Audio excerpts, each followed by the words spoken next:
Hi everyone, it's Dr. Bill. Welcome to part B of our elementary version of the recorded training series for extended constructed response. Once again, we'll have about 90 minutes for the first portion. I'm going to take a break to allow you to take a break and do other things, and then we'll come back and finish up. I don't know exactly how long it'll take, but I've guesstimated the 3 hours. But if we take just a little bit under, uh, that's fine. I know that watching a video for a long time can be uh, painstaking, to say the least, because we lived through that for about a year, year and a half, some of you 2 years in the COVID. So what I thought I would do, we had a part A, which was using a paired passage that talked about sneakers and pants for elementary to figure out how to get enough information to get a 5 to a 7. And again, working to that score by April, by little, having your kids understand the steps in the process to have basic success. So, what I thought I would do, and again, part B that we're trying for today is what can I do? What can I add to the depth, to the quality and the quantity to have more students get chances of 8 through 10. Now, I have to say up front that because writing is a process and the process takes time, if you are required to turn in a product every single week, that's going to be very difficult. Some of you might not be able to use my passages, and that was something that somebody did bring up. The blank sheets that are inside your handouts, the digital copy that I sent, are so that you can say, okay, Bill modeled his process using the paired passages that he came up with and using the strategies from the rubric. We all have the same Bible slash prompt pages. We all have the same teacher version of the scoring rubric. And so the thing, the point that I want to make here is that you can, yes, apply these strategies, but do them with your own passages if that is required of you by your campus or your district. And even if you have to use a certain structure, I'm going to beg you, because mine is directly aligned with TA, there's nothing that goes against it. Um, Try to figure out how to tweak in, how to spice and flavor things up so that you do indeed have a better chance of getting uh, a better score. What I would like to do is spend about 10 minutes quickly reviewing part one so that as we transition, and so I'm going to make my teeter totter here for a second. Um, Part A was about how to use informative expository in a paired passage to compare how two different things were different. And as when you transition to another thing, it's whatever you do to allow you to get from point A to point B. And in the same way, a transmission allows your car to get from point A transition to point B. So I think the best way for us to transition is to spend about 10 minutes quickly reviewing some of the main concepts so that we don't have to reinvent the wheel. And I'll address those kind of in the order that we have them. The PDF copy that you received with this video link has a different set of papers from like page 10 on is a little bit different. So make sure that you look at these. If you want to print them out, like I said, that's fine. If you want to have some lined paper or blank paper handy, you're welcome to get some colored pencils, crayons, colored markers.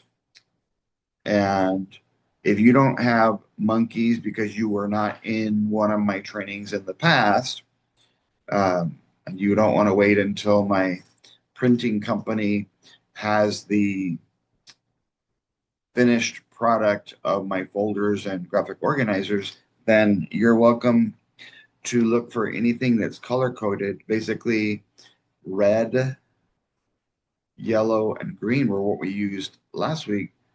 And this week, I'm going to add in blue due to the fact that um, I'm going to show you a slightly different way to organize so that you can decide between the two that I show with you to you which ones you think are better. All right. So I will come back on the screen anytime I need to make an important point about something. So, because I think just hearing me, it might be different than actually seeing me. So let's get started on our review. We did say that when you get to the paired passage, it is going to be question number 25 for all elementary students. And when they've arrived at that prompt page, they will have already done some multiple choice questions for the first passage and or second passage. If it was just a single passage, they will have already done the multiple choice questions there. So it'll be a little bit easier. Essays responding to constructed responses are never going to be easy, but I said easier. And we saw that the first selection, I tried to keep the selections relatively short. And one thing that uh, somebody did mention, everybody wears sneakers, shoes. So I thought that there would be some interest in a passage like this, and as well, and you see here, I went ahead and highlighted some important things, and I added some for the purpose of part two. And most people wear jeans, okay? And we highlighted some of the most important information so that we were able to take those important details and plug them into the chart that I gave you on fingerprints and footprints of evidence. Okay. After that, we used this prompt page to review a reminder of where the test is, to figure out what kind of prompt page we're going to get. We talked about what do we need to do. And third, fourth, fifth, eighth, ninth, 10th had the word explain in their topic. Sixth grade had write, and seventh grade had describe. And so remind your kids that they're going to get most likely one of those letters to do, but DEW, describe, explain, or write. No matter which one we get, for whether it's informative or argumentative, and perhaps for middle school and high school, a correspondence thrown in there, we have to remember we still have to follow this same structure that's on the prompt page. We talked about 9 bullets, and the 10th bullet being looking for the word describe or explain or write. Uh, we we mentioned about tear, and a lot of you uh, I showed that to my TikTok world because a lot of teachers were telling me from you guys and from regular people that are not involved in our training that they are restating the prompt, but they're forgetting to actually respond to it. So what we said was, let's look at the prompt page in the order that these things appear. What is our topic? How sneakers and pants are similar. What is our evidence that we can use? Then we can come up with our answer, and we're welcome to restate or rephrase or with our highest kids reflect if we want to. Okay. I broke down the 5 bullets so they can say: one, clearly state your idea; two, organize your essay; three, develop your ideas in detail; take your evidence and explain it. And what we'll be doing today is exploiting it.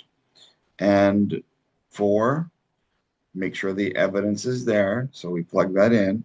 And five, have good conventions, but we also use the C. All right. That the besties was just a way to kind of find out the order for kids who struggle with um, a prompt page. You know, if they can't even make it through a prompt page, how in the world are we going to expect them to make it through an essay? So basically, we broke down some steps that the kids can follow. Look for your 9 bullets and make a 10th bullet with describe, explain, or write. Then separate the topic into easier sections, which we did right there. Manageable bite-sized sections so that we can figure out where the idea part is, the how. After that, we used my forensic fingers and footprints for single or paired passages. It was a reminder of the prompt: explain how the histories of sneakers and pants are similar to one another. And our first suspect is a thing, plural, called sneakers. Our second suspect is plural, things, called pants. And then once we wrote down our main ideas, or what some of you guys call hashtags, for each side, we can decide which one we're going to use. If you look on the left, it asks us, are they asking us in the prompt how to compare how things are alike, how they're similar, how they're the same? Green, to go good together, or how to contrast, how they're unlike or different. Red, separate. So what I did with you, if you remember, because some kids don't have endurance, we used information from the beginning of the passage for our struggling students about a problem for each and a solution for each. Now, since students have lots of problems, but they might not be able to relate to a problem with some shoes, they might wear shoes and not and realize, well, I can't wear the same kind of shoes to a church that I might wear to a sporting event, or I might not wear the same ones to something fancy that I would wear to something casual. That's that's their understanding, but this was talking about the first inventions. And so what I'm going to share with you in this one is some of your kids are going to do better with something they can relate to. And so I decided on the second portion to say, you know what, there's not always going to be the same evidence that's used. And if I use different evidence, I might come up with a different idea. So what we're going to use is from paragraph uh, 3, I believe it is. It's just idea section number 4, that they're still popular today, these Nike shoes, that they sold millions a year, making hundreds of billions of dollars. And again, this is going to be the evidence I'll be using for how to get 8 to 10. They're still popular 150 years later. The genes and kids begging their parents to buy them, and that almost all of us in America own them. And so, because students can probably relate to liking something a lot, enjoying wearing them, uh, and them being popular, I'm going to show you how to possibly say, if I have to choose between evidence that's a little bit more difficult to understand and evidence that's easier, it's probably a good idea to choose the evidence that would be slightly easier for your kids to be able to handle. So if your kids can notice that, well, these things were also similar about these two passages, well, by all means, go with something that's easier when you're deciding what you're going to explain. Okay. And again, like I said, there's a blank version. Email me if you get a chance. Uh, I will remove the prompt and the sneakers. I'll write that down right now so I don't forget.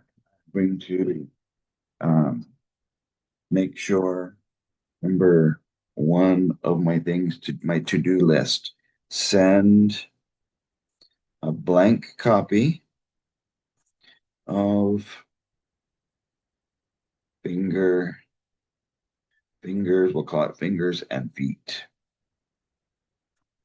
Um, that way, your students can do your hashtagging, your main ideas, uh, and you don't need 6 pieces of evidence inside each finger section and hand section, foot section, sorry. Um, you can probably fit more than one. Your students can either write words there or phrases or an entire sentence. Um, it does mention here in yellow highlighting, you can talk about what passage or paragraph section, sentences, stanza, or scene that they're from, uh, because you want to tell the location in the quotation mark. I'll make sure I get that too. So then what we did was based on the prompt page, I did the 3 and 4 for 5 or more activity with you, where we took a sheet of paper, a blank sheet of paper, and decided that because organization says that we need an introduction, a body, and a conclusion, we're going to divide a paper into 4 sections and write down all of the things in the bullet so that if your students were able to just do this little thing, IBC, and remember we talked about combining the letter T for topic, what, make sure it looks like a W, what is our topic and what is our idea, because we're going to combine those to make a central idea statement, controlling idea statement. Uh, if we're in, excuse me, secondary, we could also use it to make our thesis. So our T thesis about the T topic, that is an idea for middle school and some high school students. And then the other one, if you see that the O is there for organize, if we happen to be writing the other purpose of writing, here's an O. And so because of a different purpose of writing called um, opinion argumentative, that would be written here instead of informative expository. And O, if I break it apart, makes 2 C's. And so I can make a claim slash argument about one part of the idea or a plain backward C here. about the other part. And so that's the cool thing about an O. It's going to represent the head of the essay, the most important part, the idea that we come up with based on evidence. It'll be organization because of the second bullet. And it can be an opinion slash claim if we end up having the other purpose of writing, which we'll be talking about next month with your students. It's the claim or the backward C. We could claim the other side of the issue depending on what they're asking us. Then, because we're trying to get a basic score in with five, with kids who struggle, can you find at least one piece of evidence? Tell me the eyeballs, where's the location of the evidence if you want to, and where's the quotation. And yes, we can paraphrase or we can do citing evidence exactly, that's fine. But the idea is if the students will use the location and the quotations, it's possible that it'll make it easier for the automated scoring engines and the humans to separate evidence from what's being explained. And we mentioned briefly that we would only need to explain things with one sentence or at the most two. And again, that was a complex uh, set of evidence that we used. And so I'm going to show you how can I use something different um, and make things easier if students can find if they have, 5, 6 pieces of evidence, they should look for the one that's the easiest for them and explain that because it's much easier to EXP 1, 2, 3, EXP 1, 2, 3, explain, explode things that you understand. So the other part of the explaining, the wow part of writing is our ability to explode. Now, the cool thing about EXP in EXP, that's 3 letters. And so it doesn't matter if you use all 7 Ws plus the wow, who, what, when, where, why, which, how, and wow. If you can have one sentence of explaining, that's better than nothing. 2, 3, you can have more if you want to.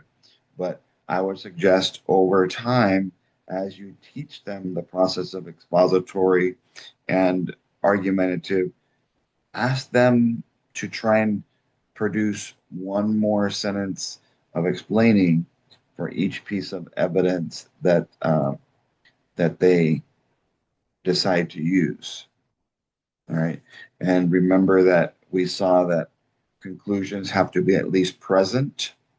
There has to be something to open the essay and something to close the essay that kind of ties everything together in the essay.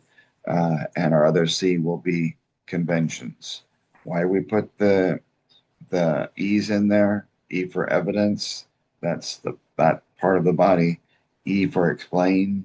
And now for today, E for exploding. Um, and having some sort of an um, ending and editing. Just a quick reminder, I'm going to put these inside. It's green good to have a transition. How are you going from the evidence to the way you're planning on explaining it? How are you going to move from the body where you're done explaining to the ending? What phrase or what word, what sentence are you going to teach your kids on how to transition? So if you look inside the reading and writing guide, I have 2 pages of transition words and phrases where you can use those and teach, of course, at the beginning, the basic ones. Um, my first idea, my second idea, because they were asking about two different things, your students most likely had to come up with one idea that connected the pants to the topic and another idea that connected the sneakers. And so what goes wrong a lot in Texas and other states is if you have a two-part prompt, how is W similar to W? Some of your students might only talk about pants in this case. Others might only talk about uh, jean uh, sneakers, and so they won't be having a complete central idea, controlling idea statement, or thesis, which could possibly end up changing this O into a zero because they want to be able to see something that responds to what's called the specific demands of the prompt. Okay. So once again, I have what we worked on together. And again, it was probably a little bit more. What I did this time, instead of writing it out with you by hand, I wanted to have that part prepared so I wouldn't take as long. You have evidence. What we did this on this layout was to give the evidence from the pants and the shoes together. Then we explained the evidence and the shoes together. And then we brought it to a close to come up with, I think it was like, five, six, or seven sentences following the structure. So that leads us. And again, I see that I have here inside your binder, you will see that there's a blank version of this, but I'll go ahead and make sure I send you a separate blank number 2, a blank 3 and 4 or 5 or more sheet. I called it something different in your binder, so I'll make sure I send you this copy where it's got the structure and some reminders.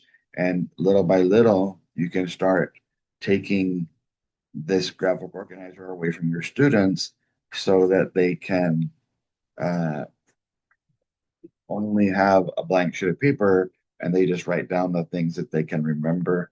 And keep in mind that if April scores were mostly 0s through 5 from two different readers, you can expect October scores to be matching those or even anywhere close to them. So this is where we're going to transition to part B.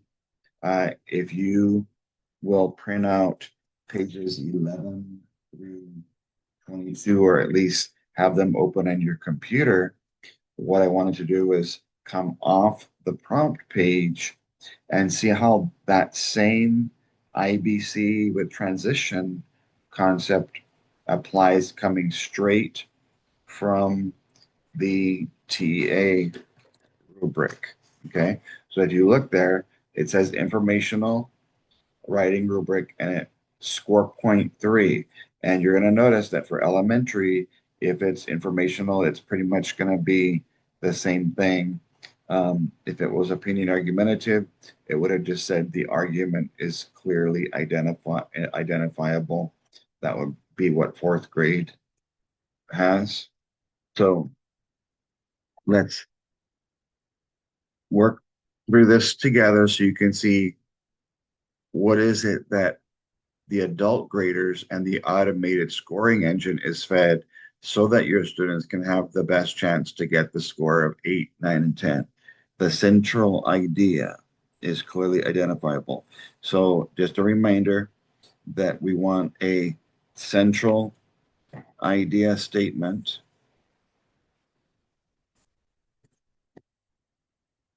that's focused on our prompt, our topic, and it's consistent throughout. In other words, we don't want you whiplashing the reader and taking them all over the place. All right.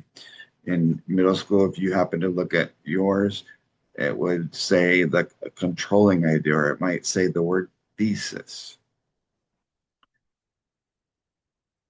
So it stays focused. So if you think of those as eyeballs right there, it's focused on the topic and idea throughout, beginning, middle, and end, to have the best chance. So let me show you that using my hand, because that's what we're going to be using this time.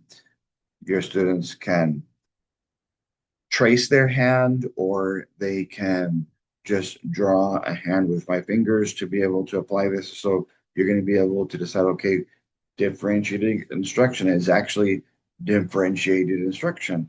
What can I do differently? How can I teach it in a way that the students are going to get it? So here's my suggestion. This is my left hand, even though it's hard to tell in computer land which one's which. We're going to get a topic in the p, p prompt. It's going to tell us the p, p purpose. And from that p, p purpose, we have to make a p, p plan. And it said on that first bullet, we have to have a central idea. So I'm going to put my finger in the center that's clearly identifiable and fully developed. So that means that everything, if you look at me here, in the introduction, the body, and the conclusion are focused and centered around this central idea that we make about the topic. Okay, so using this method, if I have a central idea, then I might just make sure in my introduction, I write that central idea statement inside the introduction, and remember that the prompt would be the line, because words that are on the line are either the prompt page or the evidence from the selection. So if you have your topic, then you have to have an idea that goes with that topic that you base from evidence. So we've got our two hands there. All right. Evidence from the text, or in this case, from the texts, plural, from the selections, plural, one or more. The reason I say that is because if you have students who struggle, if you can at least get them to find one piece of evidence from one of the two selections, we're going to see in this one that as long as they have one piece of evidence from one of the two in a paired passage, it does tell us that they can earn a 2 or a 3 from each grader. And we were trying to get kids in the part A to get scores of 1 or 2 in organization and development. And this one, we're going to try and get scores of 2 or 3. And I say that because writing is just so subjective. We never know. You know, we teach all year long and teach our hearts out. And, 2 semesters comes down to 2 minutes of grading. So we never know what we're going to get. So just as a reminder, if your kids could have at least one piece of evidence from the text from one or the other, they will most likely not get a 0 because they're at least addressing part of the response. And you can see that in some of the scores, some of the samples that got lower scores. All right. So again, I want you to think about this as reading. we're going to read the passage. And when you read something, your goal in reading is try to comprehend, to understand the content. When you're writing an essay, what you're trying to do is with organization and development, you're trying to add content, not just comprehend. And with the grammar, you're going to try and add good conventions. So if reading is my ability to infer, rubbing my fur, what that basically means is I need to be able to sometimes with reading, read between the lines. With explaining, it's a little bit different. Whatever's on the line, like our topic is on the line, the three pieces of evidence, the one, two, or three pieces of evidence are on the line. And so our conclusion, if we're going to restate our topic, that's already on our lines, but at least we have something to bring closure. So explaining is writing between the lines or typing between the lines. And so, what is the idea that your kids wrote about the topic? How did they explain evidence number one? How did they explain evidence number two? And if you happen to have three, because some of you teach three body paragraphs, and I have that in there. Number one, for kids who are being told they need three body paragraphs to explain their idea about the topic. And the other reason is because when we start getting into opinion argumentative, it's important that you know that your students are going to be asked to identify and refute the counter argument. So if all you do is give me one or two pieces of evidence or several pieces of evidence about one or two passages, but you don't identify and refute in eighth, ninth, or 10th as that third finger, then you won't get a three because it says you'll get a two if they can at least explain their argument or their informative expository. If they're explained, um, you can get a two as long as you're making your claim and trying your best to explain evidence piece one or group of evidence one, and then explain group of evidence two. Well, the in order to get the 3 points in organization development, and we're going to read that in a few minutes, we have to also identify um, the counter argument to get a 2 and refute it for a 3. And I'm just saying that so that you can know why is that third finger on the hand he's going to show us in a bit. Why is it there? Okay. And then the pinky will be the conclusion. And so even though this is different, the idea is that a central idea that whatever I write in my introduction is about that idea. Whatever I write in the body, whether it's one, two, or three pieces of evidence, it's about that idea. Whatever I write in the conclusion, it's focused and centered around that central idea, elementary, controlling idea, middle school, thesis, high school, argument, claim, opinion, all grade levels.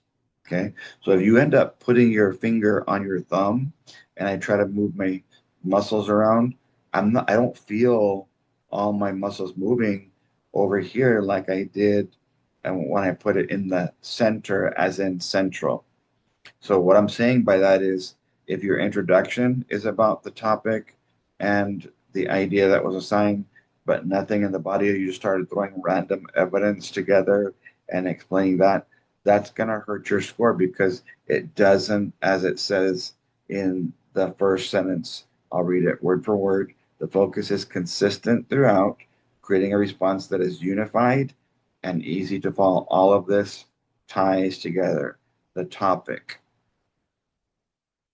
the idea, the evidence, the way you explain and explode, other evidence that you explain and explode, a third piece of evidence that you explain and explode, or the counter argument that you explain and that you identify and refute, your ending that you can either restate, rephrase, restate, rephrase, or reflect. All right. So just wanted to make sure you saw why I decided to use a hand this time around, because your kids can use the prompt page to make those four sections on a piece of paper. They can make, draw, trace their hand to write down the things that I'm going to share with you here from the rubric. The purposeful, the organization is effective, effective, 1, 2, 3. An effective introduction. We have it, a combination of the topic and the idea. And we can also have a wow, because that would make an introduction effective. WOW. How are you wowing the reader before your topic and your idea? Because whatever you write first is what they read first, because it's at the T, the top of the essay. But it says and conclusion. So the difference between the 3 and the 2 is the 2, it just has one present. However you decide to organize based on whatever curriculum that you taught is appropriate for this task at hand. So if you just sit there writing a story and you're not explaining like it says to do here, if you write a poem, if you do some other thing, then that's not going to be helping you get a good score. So everything has to, as I mentioned to you, focus on that central idea, which we'll call it the palm of our hand that we use in response to the prompt. Okay. So it says here next, the sentences, paragraphs, not and ideas, but or ideas, because the kids do not have to indent.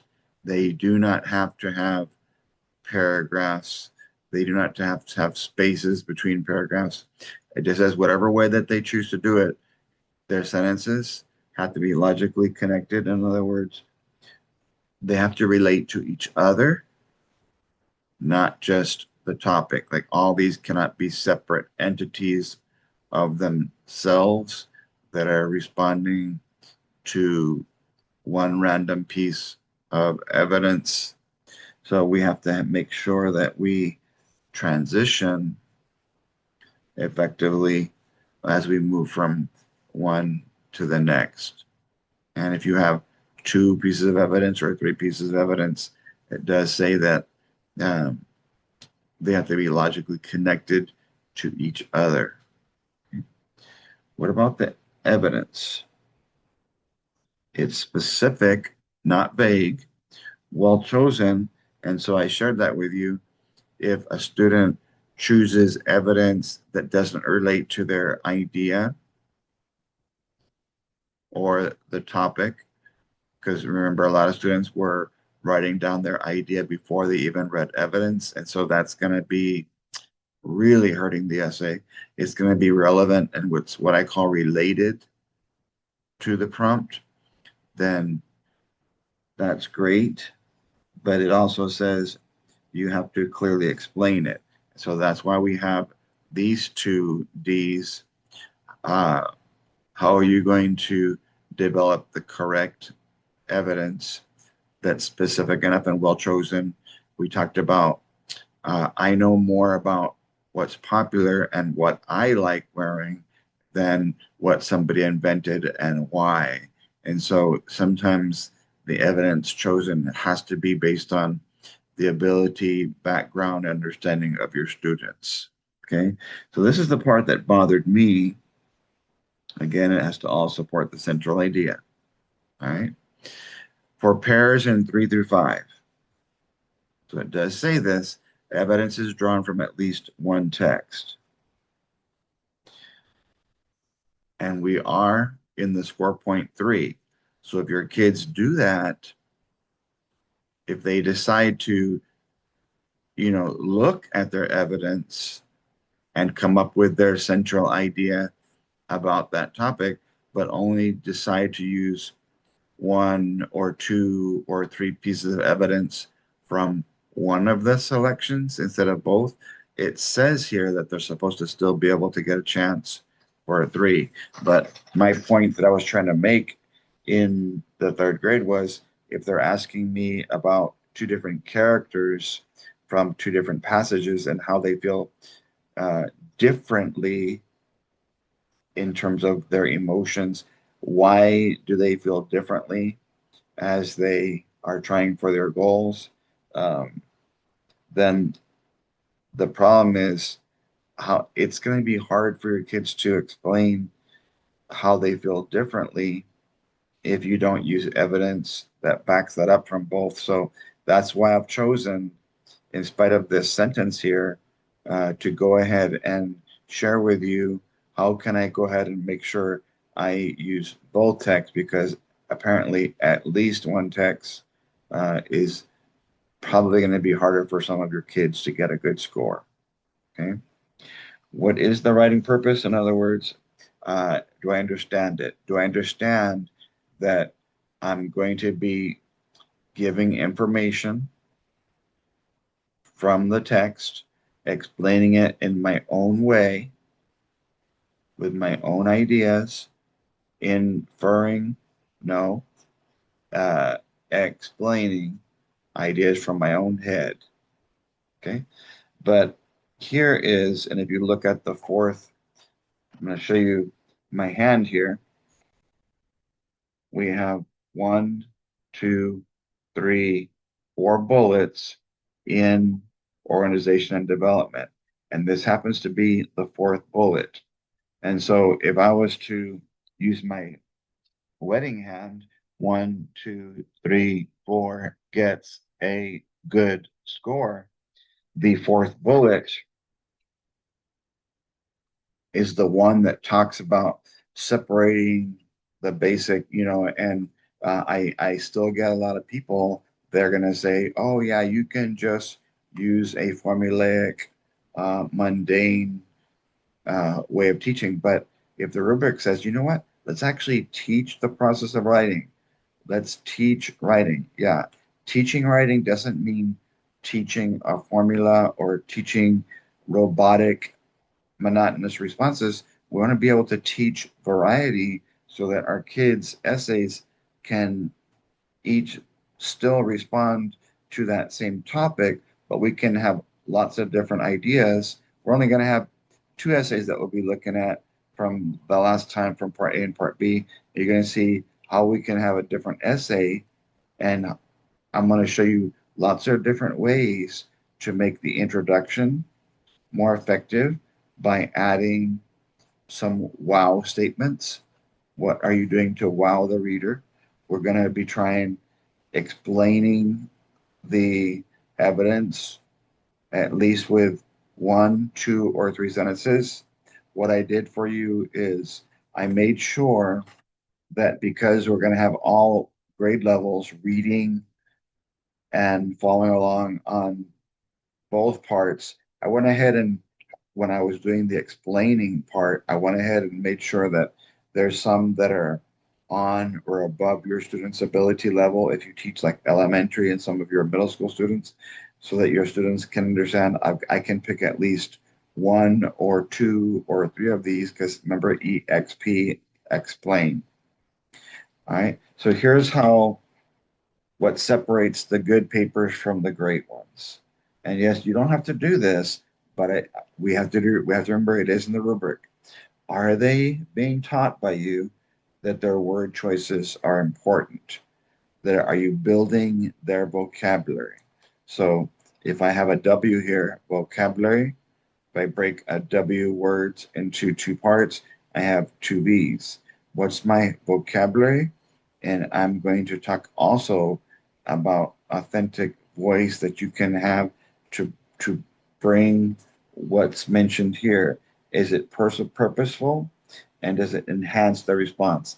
Anytime that you're able to use voice and higher vocabulary, it's going to create this natural effect that all the sentences and the phrases are effectively crafted. And so all the people that will tell you essays are not supposed to be interesting, they're not supposed to be engaging. That's not what I see here. And so my fourth bullet are the students trying to engage with their words, their phrases, their sentences. Uh, are they trying to be effective? One, two, three. Um, and it says to convey the writer's ideas. So what are they? What they're saying there is, I it's okay for me to share my voice, my thoughts, my opinions, my emotions, the way I see the world of shoes and pants through my point of view, through my perspective. And what's going to happen, it's going to do what's called here contribute to the overall effective, uh, the quality of the response and how clear we make it.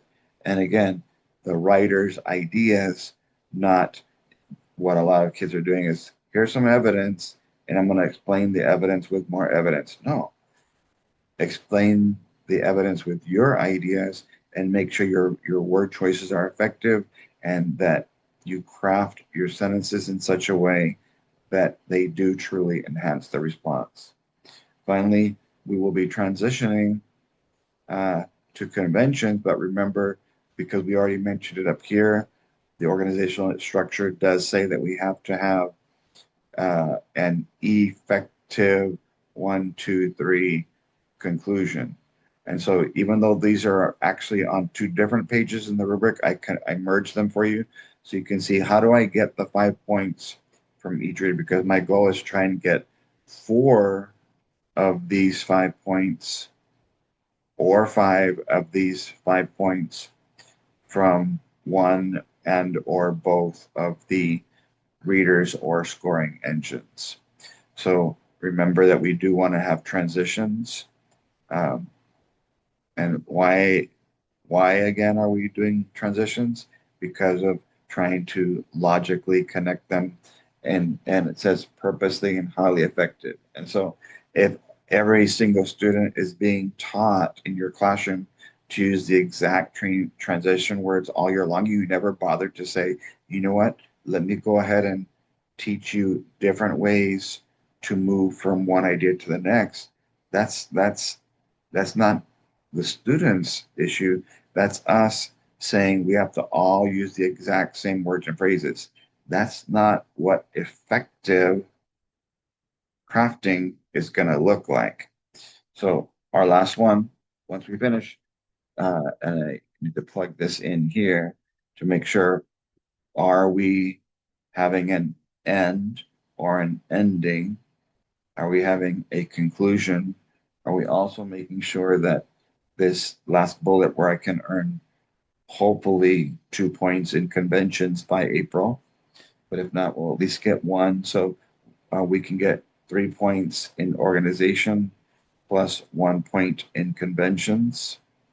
Maybe I might get 2 points in organization development plus 2 points in that's two and two is four, four and four is eight.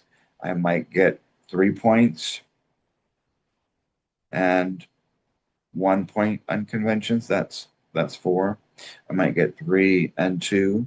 That's nine. And I might get three and two and three and one. That's nine.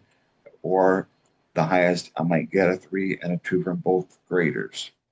So let's break down the sentence. Capitalization is something that we need to make sure our kids are being taught. And if they're weak with capitalization, then you need to teach those skills in isolation. Usage. Which one of these is usage? When you're constructing a sentence, there has to be subject-verb agreement. So I would say teach your students to use Spider-Man to make webs that connect, that construct a sentence that has a clear subject and a clear predicate. Punctuation is the P of cups.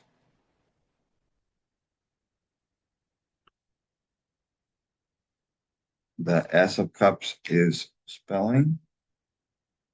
And another word for grammar slash, for conventions slash editing is grammar.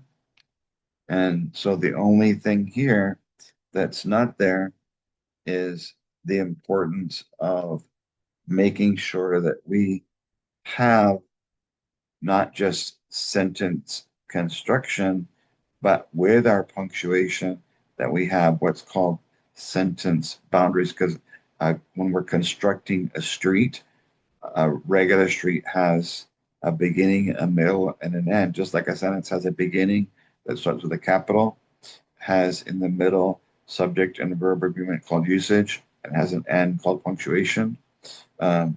It hopefully has, because we're trying to say that it's consistent and grade level appropriate, and that's different from elementary than it would be from middle school and for high school. And the other one, because it's in my folder, make sure I pull that out for you to remind you. Put everything inside of my foldable here to make it easier to access for you. To access. So there's the editing. So once you're done, what we're doing here is we're going to say, okay, we've already done the organization and development portion of the essay. So now we're going to work on the conventions. We're going to double check our capitalization. These are just some reminders of some of the different important things to think of when you're doing the different applications to the editing slash grammar slash conventions strategy, grammar conventions. Sentence boundaries is that other one that we want to make sure that we address with our students. Okay. So that's cups with two S's. So that's what it looks like. I would probably suggest that you maybe, if you don't already have something like this is what a 5 looks like.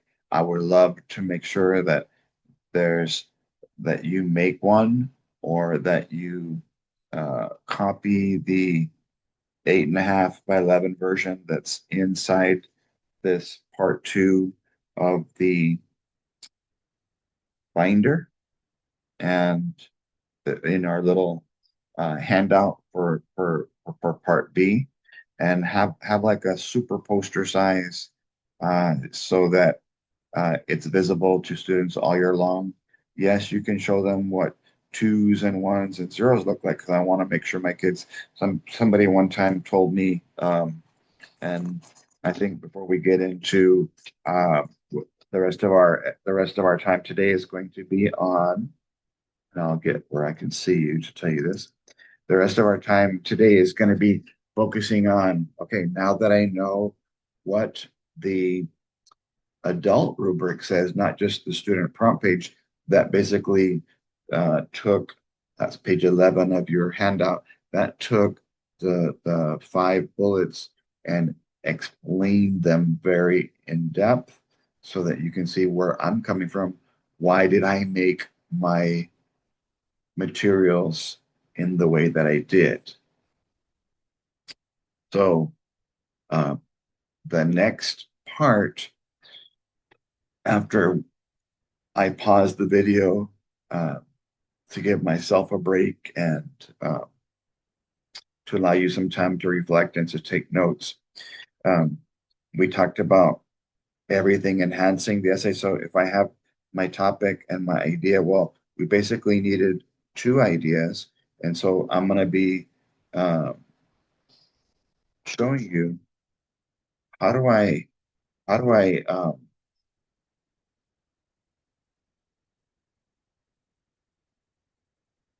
have an introduction that's more effective.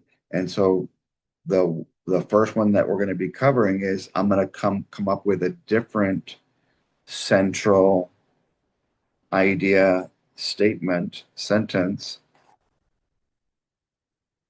about the topic. And if you remember, what I did last time was we had the central idea statement separated. We had the topic in one sentence, and then we wrote the idea about jeans and pants in a separate sentence. So it took us two sentences to make the prompt page.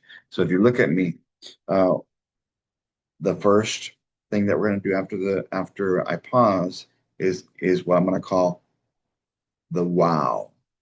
What other words? I'm not going to add a sentence to my central ideas statement about the topic and my idea slash ideas. I'm just going to take that prompt in my idea and say, what other way? What other words can I use? And that's number one on my how to hook the reader and keep them engaged. And so I'm going to show you, even though there's like 14 different ways to keep a reader engaged, because this training, this part B is mainly focused for elementary. I'm going to give you some low, some middle, and some high uh, ideas that are going to be things that are above the idea, above the topic. And so, if you think of it this way, what's what's above my eyes right now? What we're going to call my topic and my idea. I have a hat. Sometimes people will have their hair differently. And I had said in a video that why did God make us all different here is because we don't always have to have the same color eyes. We don't have to have the same idea, even though we do have to have the same topic. We have to have eyes. We have to have ideas, but our ideas might look a little bit differently depending on how we look at the evidence from the selection from both passages. And so making something hard a little easier, basically what we're going to be saying is, how can I add a hat, hair, as a hook, whatever I can write to get the reader's attention, either in the introduction or the conclusion. Because if you write down some ideas using the ones I come up with, it's possible that some might be as part of the head, the introduction, and some of them could be used as part of the feet, the conclusion. So uh, take a little break right now if you haven't paused the video at all. And what we'll do when we come back is I'm going to read you. We're only going to go over the first four for this lesson. And then over the next couple of months, practice those four different ways to start an essay with your students so that they can get good at those four and you can help them improve the content, revising them and adding depth. What I'll do next weekend, for those of you that are kind of taking the training live and doing it with me together, the next video will be uh, uh,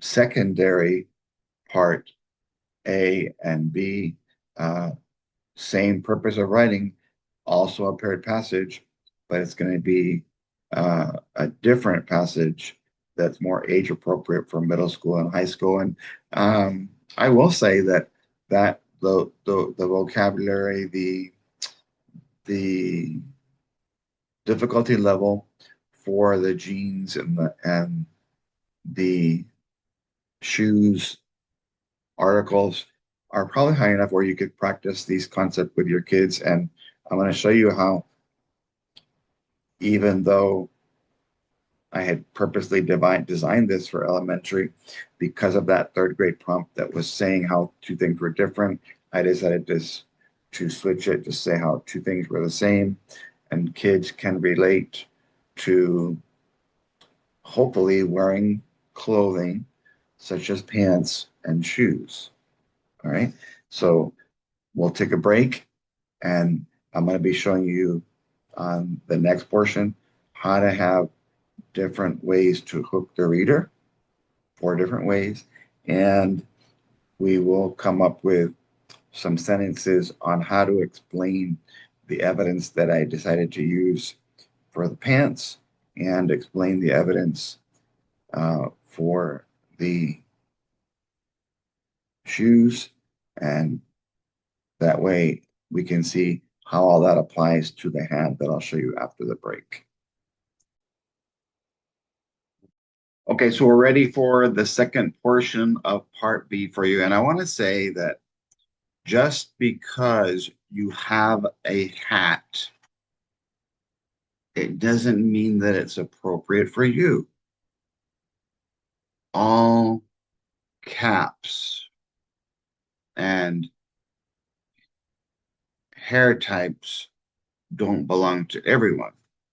And in the same way, there are certain hooks, attention getters, leads, wow statements that can be effective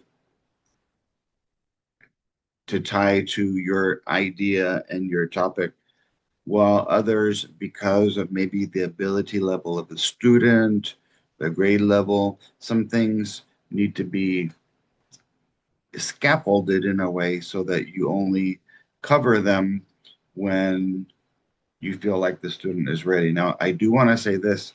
I was teaching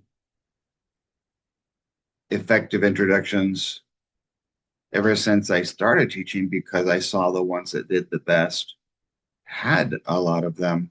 And we're gonna see, and some of the people who argue for uh, structure that's not necessarily creative or unique are gonna say, well, the ones that are not,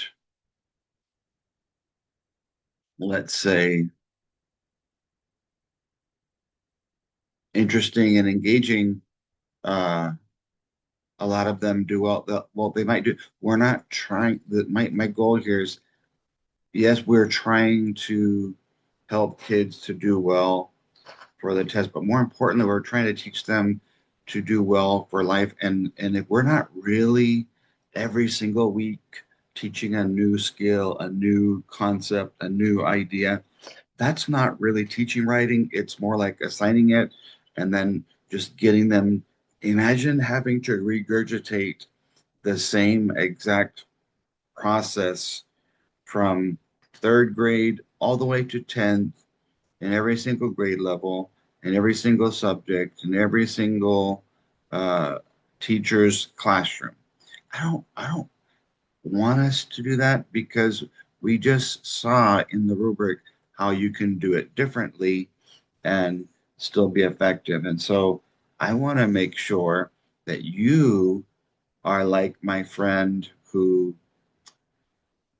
had 95% of her students getting scores of 5 through 10 in seventh grade and 100% getting 5 through 10 in eighth grade.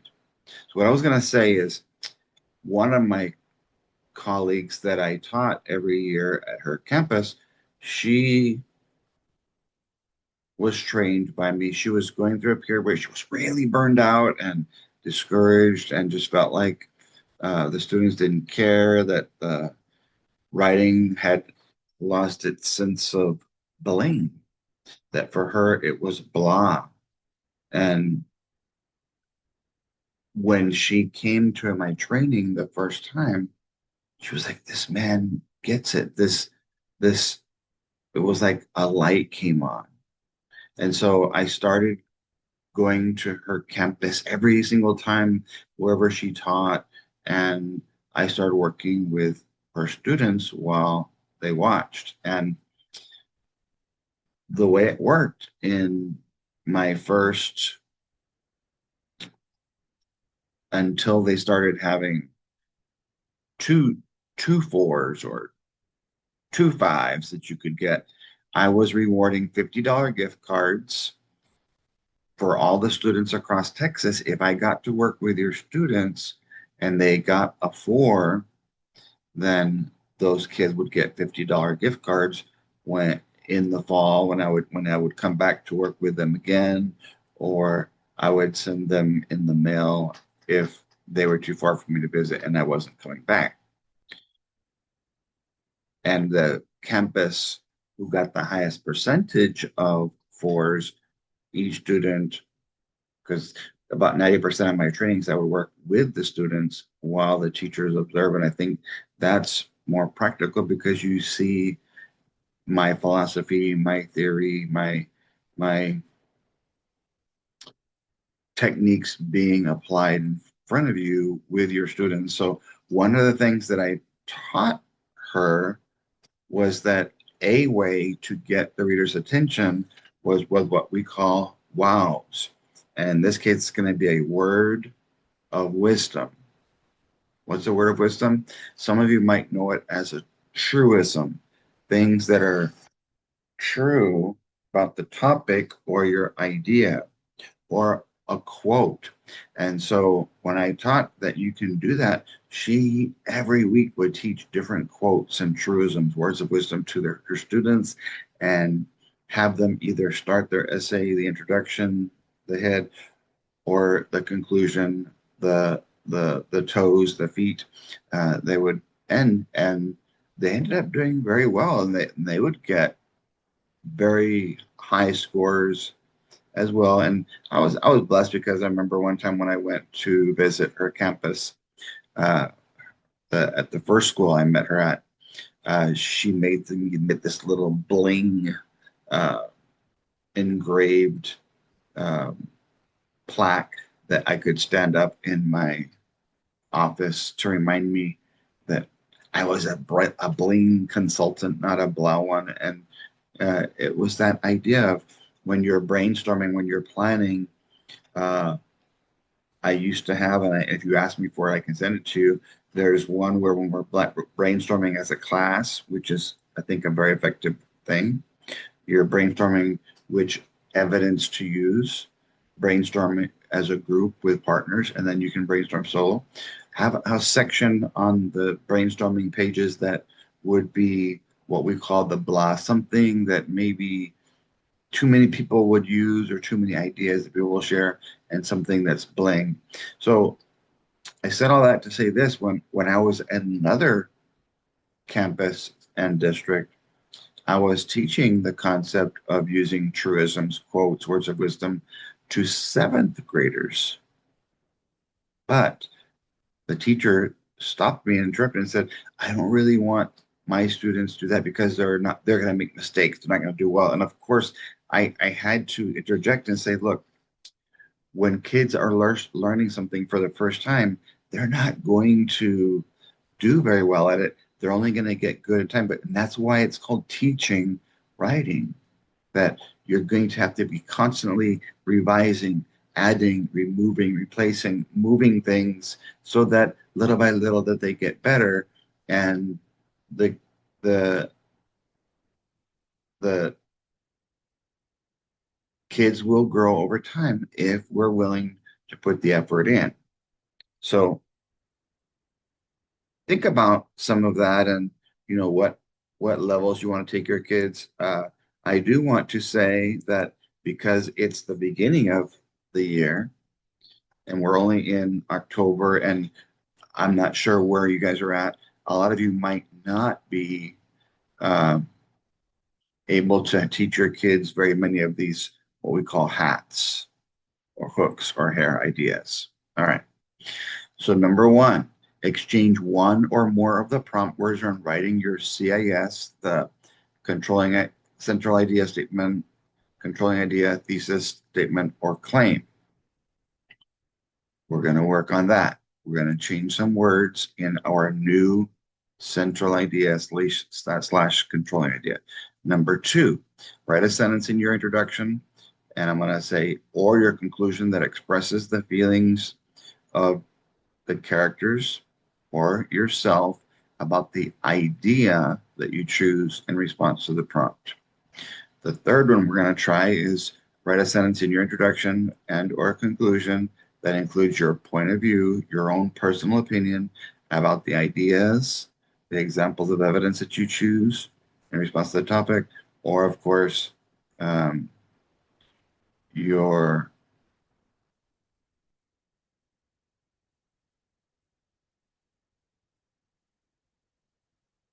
opinions could be those expressed by a character that you're reading about.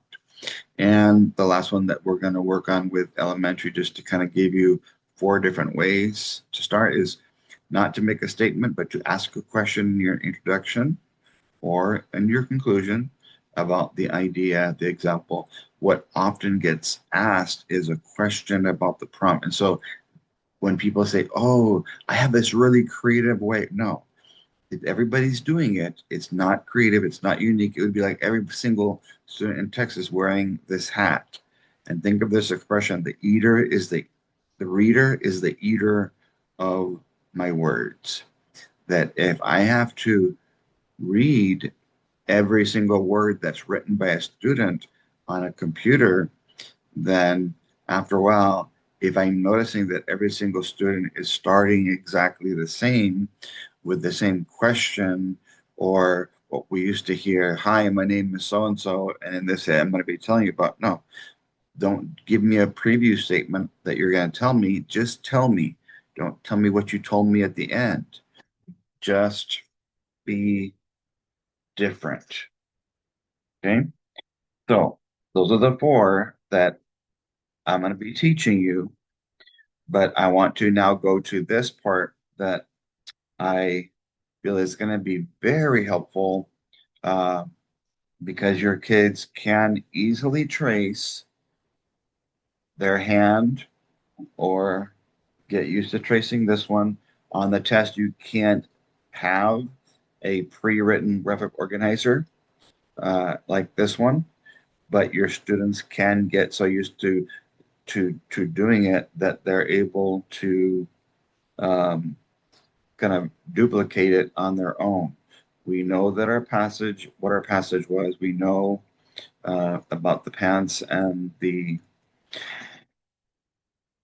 tennis shoes. The prompt was writing how the histories of them are similar. All right, so basically in the hand, we said in the palm of the hand, we need a central idea. We could have a controlling idea, a thesis, a claim, or an opinion. That can be written inside here. And again, I made it colorful, I made it fancy, but your kids can just inside the palm write a central idea. But you have to remember this, that when you get a topic, you have to go straight from the topic T to the evidence E. And so these 3 middle fingers, when you turn them this way, you can see that an E is formed. So you're going to take evidence and you can tell me what the evidence is on these little finger graphic organizers. And then you'll be able to explain each piece of evidence because I'm going to say this in alphabetical order. Each evidence, example, explained, and exploded. That's alphabetical order right there. So why do I have these little eyeballs? I've already mentioned it. You can tell your kids, for some of you, I want you to give me the location, tell me where. So imagine me putting my little circles around my eyeballs right now. Where is the location of the evidence that I highlighted, and where uh, are you gonna, if you're gonna use exact words, what are the quotations, and they can write that there. And so the I for the idea, the T for the topic, and what's how effective is your introduction I that has a combination of your topic and your idea or ideas. So if the student does mention the topic, you can give credit for it. If they have one idea, then you can have 2 stars. You can either circle or you can put things down. Let me show you. I have some M&Ms here. So let's say the student mentions the topic and they have both ideas, so that you would give them a visual that gives them credit. Okay. Or you can say, you know what, since the topic is already written, I'm going to place the M&M on the topic, and you do have 2 ideas, and then you can decide, is it what the rubric states? Is the introduction present to get a 2? Is it missing to get a 1? Or is it effective to earn the 3 points so far? And as you're reading the essay, it's going to be ebbing and flowing, and it's going to either be increasing or decreasing in score based on what the students write. Okay. So then you can have a second piece of evidence. So what I did for this, the purpose of this one, and I'll show it to you in just a moment, we had um, evidence from the first selection, the Sneaker Nation, and we also had evidence that we're going to use from the article Genes Take Over. Okay. And as I mentioned, I chose to switch gears to make it something simpler for the kids to respond to, talking about how popular they were in the second half of both articles. Okay. And that's what we ended up putting in the fingerprints section. So the reason, if this one is for the sneakers, this pointer finger, then you would explain that evidence with either 1 or 2 or 3 sentences. And the idea is, how effective are you explaining? If your kids only put 1 or 2 sentences, but they do use those precise, high vocabulary word, effective word choices, you can give extra credits. And just because there's 5 stars on each one doesn't mean that they might only get 5 points for each one. There's just some there so that you can at least have something to start with. So we have the pointer finger will be about Sneaker Nation evidence and explaining. The second, or the middle finger, will be about the second article, the genes taking over. Evidence that we're going to use is here, and the way we decide to explain it and exploit it will be here. And this one is either for those of you who have students, you want them to have 3 ideas, that ring finger is there. Or, as I mentioned in 8th, 9th, and 10th grade, if this happens to be an opinion argumentative piece in a regular format or a corresponding format, one of the last things that your students have to do is give counter evidence, a counterclaim, and then refute and explain why that's really not the best choice. And so if you see in the B's in the middle, we have our yellow evidence for the first selection and how we're going to explain it. We can transition to our other article, evidence, and how we're going to explain it. and you can either have a third piece of evidence about a different idea and how you're going to explain it, or you can leave that off. Kind of like the way that you saw it. Remember that in the trains, this first one here, we're going to be talking about having an attention getter. We're going to have what's called a hook, a whistle, or a lead, and your kids would write that. If you laminate these on dry erase, wet erase, they can, or you can make paper copies each time. They can be in black and white if you need to do that. But let me know if you're going to be printing them in black and white, because I can just easily write in the word red here, green, blue, and red. And then transition just happens to be yellow. Slow down and make sure you have a word or a phrase or a sentence that goes from the beginning to the middle, the first body paragraph to the second one. So that first one, if you remember correctly, was about Sneaker Nation.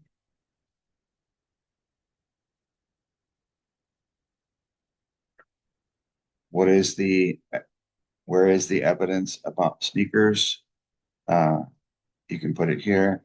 And then where is the evidence about jeans? And you can put it here. And you can either keep them separated and they would write their, they would write their evidence, the location and the quotations they can put for sneakers here, and then how they explain it here. And again, because we only need one or two or perhaps three sentences at the most of explaining. And then you would do the same thing here for genes. You would say, okay, what is your evidence? Where is it that you're going to use for how popular genes were? How do you plan on explaining it? And so the evidence can be first. You can explain it first, but then support it with the evidence that order that matters as long as you do both. And again, it's yellow. Evidence will always be yellow. Um, if you decide to have a third one, then you might be wanting to use. I have a different plan than the hand, but I'll show that one to you at another time when we're trying next month when we're trying to increase and go to the next level. As we close the essay, we won't want to remember do we have an ending conclusion that's either effective or present? Are we going to improve the editing at the end called conventions and improve the content called revising? The other thing that you can do is say, instead of keeping just a few words on each line and keeping them separated, you could write all the way across in your green train the evidence and the way you explain it, and then skip a line and then or indent, whatever. Just teach kids. Basically, it would be using this portion for combining yellow and green together with your yellow and blue for the jeans. So they could write all of the evidence and explanation for sneakers across here. Then they would transition to write all their evidence and explanation for the jeans on this one. Then we could have a transition word or phrase or sentence to the conclusion, and the conclusion can be written here. Okay, so let me show you what I came up with, because I think a lot of you are visual learners, and I want you to notice that on the bottom are some reminders. When you're working on the body, these are some questions that you can ask. Who does this evidence help? What is this evidence going to do that will make things different? And so if you can answer those yourself based on evidence, then it kind of helps you think about what's being written and how to uh, type between the lines with your own thinking, your own ideas, your own explanation of things. Because we did see, and I just want to remind you about something that's important here. And I'll go there just for a second. Remember that it says students' ideas. Uh, all sentences and phrases are effectively crafted to convey the writer's ideas. So the writer's ideas are the things that will be between the lines, the inferring and the explanation. So there's room here for all of that. And then the exploding part that we're going to try and do a little bit. Um, there's a saying that says, don't judge a person until you've walked a mile in their shoes. And inside their shoes are their toes. And the toes is the wow, the way we're going to explode. T for topic. No matter what you decide to do to add emphasis or depth, it has to be about the topic. Are you going to let them do a truism? Are you using the basic transitions or are they having more effective ones? This little smiley face is a head. Are they sharing their own personal thoughts? The students' ideas are their opinions, their thoughts about the topic, the idea, and the way that it's explained. Are they sharing their emotions that they might tell with emotion words or show with actions or things that are said or done? Are we going to use our senses? The what are some things we can write about the taste, the touch, the smell, the feel, the look of jeans and uh, shoes? What might people say regarding what people look like, what famous people look like when we wear them, what we look like? How do you add salsa? Uh, Start adding higher vocabulary and switching away, removing the off limit words that are too low and replacing them with higher vocabulary. And all those are different ways to explode. And FL stands for figurative language. Here we go. This is the new central idea statement, if this was elementary, or we can call it a controlling idea or a thesis because it was informative expository. And so on top, I went ahead and wrote it in for you. Um, it is the expository purpose of writing. Our passages are plural. Sneaker Nation and Jeans Take Over. The prompt was explain the histories. How is the idea part? The histories of sneakers and pants are similar to one another. And I went ahead and put extra evidence. Uh, you really only need one piece of evidence or more for each part. This is going to be the evidence, as I mentioned, for sneakers, and this will be the evidence for jeans. And I left this part blank for right now because right now I'm gonna teach you. We're gonna go straight from once we have some our topic that we understand, what evidence can we use that supports that, and then how can I come up with this claim? Okay, so this is what I looked at. I'll zoom in a little bit. So when I turn those fingers sideways, you can see here that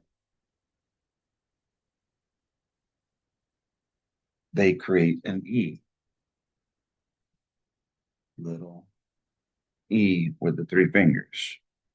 All right, so it says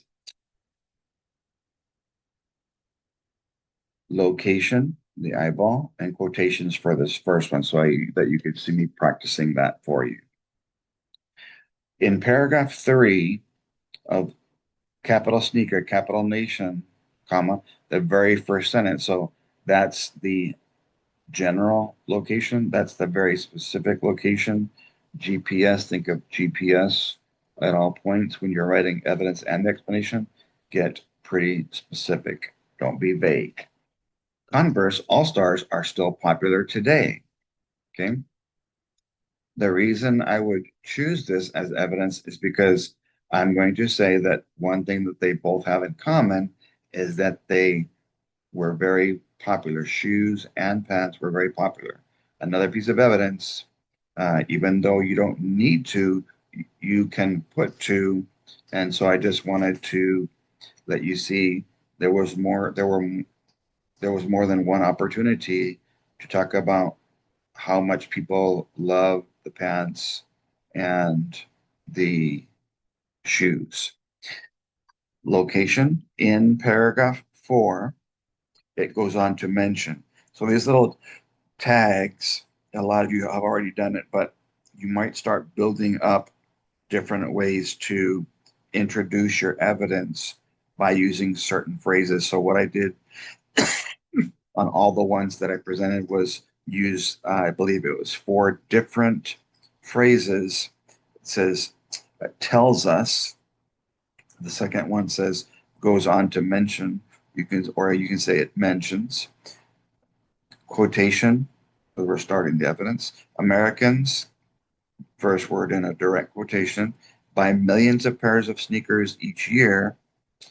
And I came out of the quotations and I went ahead and summarized or paraphrased the next part. So if you're buying millions of pairs, that's going to make hundreds of billions of dollars.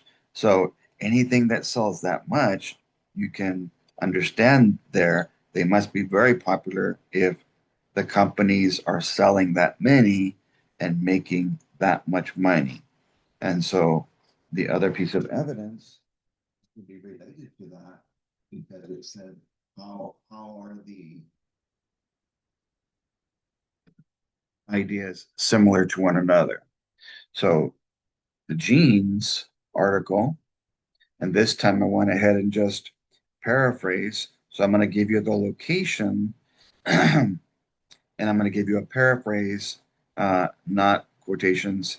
So remind your kids that the I is the location, the little eyelashes are the quotations of the evidence that you highlighted and decided to use.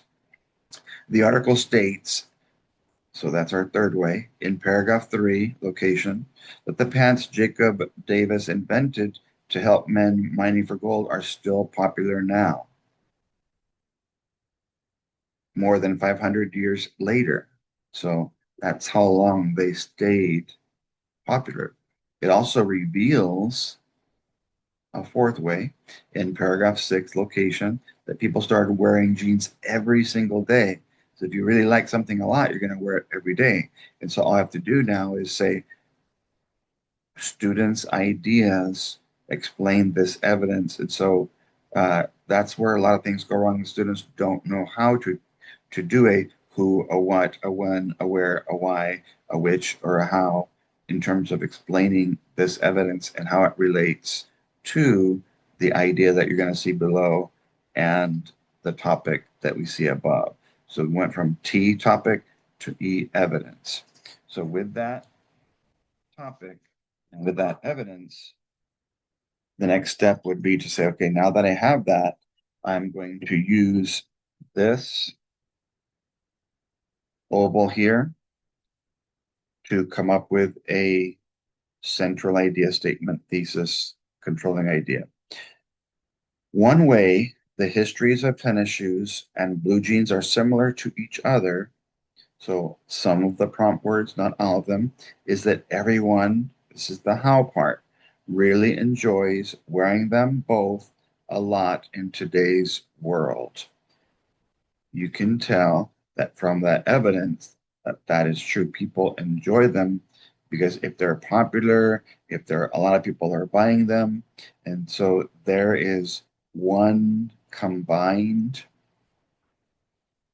that they enjoy wearing both. I didn't need that before it was they each had a problem and a solution. This time I'm only going to have one idea that people really enjoy wearing them. So with that in mind, uh, we have this part open. We're going to teach our middle to higher kids, okay, what wow, what lead attention getter can you give us? And as a reminder, some of the choices are there at the bottom in the section. Still a little space on this table. Sorry about that. You can use ideas from the wow explode portion, or you can use that how to get the reader's attention and keep them engaged. So we are going to use these first four here, 1 through 4, because our main target is elementary students or secondary students who are more on an elementary level. So you might only teach one of these at a time. So I have taken from your binder, your reading and writing guide. I went ahead and plugged in so we didn't have to go searching for it. There's a page called That's Your Opinion. And so part of students' idea is their opinion, their thoughts about whatever it is that they're writing about. And so a teacher one time asked me, Bill, could you go ahead and give us a sheet full of opinion words so that the students can write their opinions about characters or their opinions about the content? So character and content, they can express their own opinions or the opinions about the characters they're reading about. So that's page 15 in your little handout.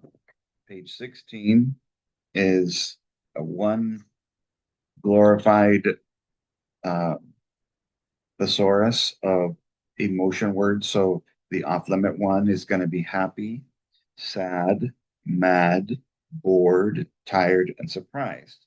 And so I went ahead and looked up several synonyms for them. Some of them I did notice I have them there twice, but the idea is we want to not be using, we're going to be happy if we enjoy using something. We're going to be using this one here quite a bit. And if we're going to use a different approach, if we don't have the pants, we might be sad. We don't have the jeans, we might be mad. And so telling is using emotion words to explain how you feel or people who get to wear the pants and shoes might feel. And then the second page of them, because we never know what kind of topic we're going to get, is another list of synonyms for confused, worried, scared, and embarrassed. And so the idea is, as soon as possible, once you go over some of these and you can have them each week say, okay, this week I want you to, this prompt, let's focus on, because it was something that maybe is a negative, you might talk about having them focus on the word scared, worried, confused. The other negative on the first page was being mad about something that's happening, something that would make people upset. Okay. So that's there because the first thing that we would teach students is I want a heart idea that tells your feelings and emotions or shows them. And I want a head idea, your your specific thoughts and opinions about something. So that's why you can see on my little stick man that has all of these things that I'm telling you uh, structured in order so that we can actually teach writing going from red to yellow to green, explaining and exploding. You can see how it says that using the W's that we talked about. Notice that there's a little brain here, an idea, So I either need ideas from your students, their own thoughts and opinions about the idea and the topic that we're reading about or writing about, or I need them to either share or tell their emotions. And so if you look at this why did you choose that idea? The left portion would be um, about sneakers. Okay? Why do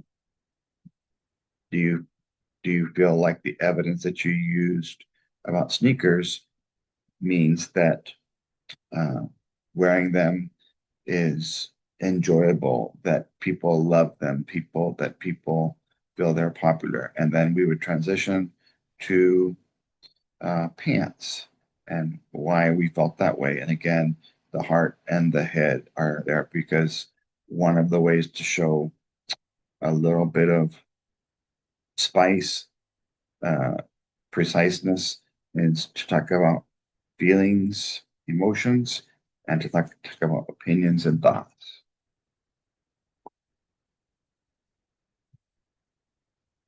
So here's some that I came up with. This is going to be on page 18 of your handout.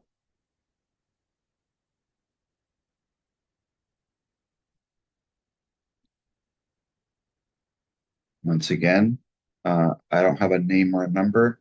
I'm just going to be talking about wows, attention getters, hooks and leads. And so the idea would be if you're going to uh, give them some examples of each one, uh, you can probably cut these out and read them to your students. And then if you're only going to share the first four on that, how to keep the reader engaged, once you read it to them, you can ask them to raise their hand and they can guess which one of the four that you're using. So this one comes right out and tells you exchange one or more of the prompt words when writing your thesis. So basically the central idea that you actually saw was me using this to exchange some of the words. One way that the stories of tennis shoes and what are known as blue jeans are similar to each other is because everyone really enjoys them, wearing them both a lot in today's world. So instead of histories, it's the stories, um, similar to each other. It was there. Known as is different. And then, of course, the idea is everyone enjoys them, positive, thumbs up. In today's world, that's different.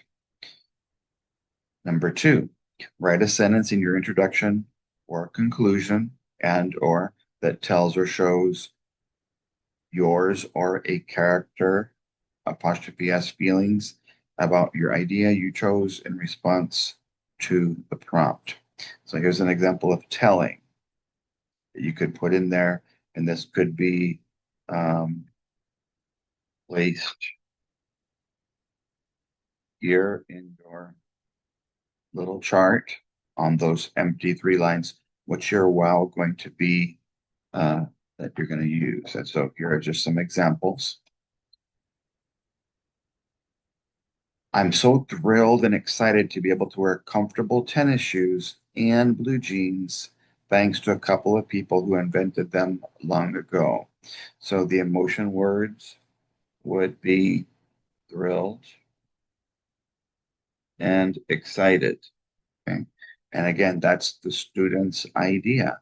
The student's idea can be their emotions, their connection emotionally to the idea that we chose.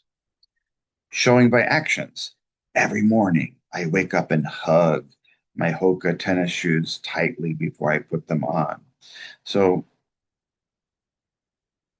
it's sort of like a little mini anecdote, something that I might do because I enjoy wearing shoes, and I really do have a pair of Hokas. They're probably about 2 or 3 inches in terms of thickness off the bottom.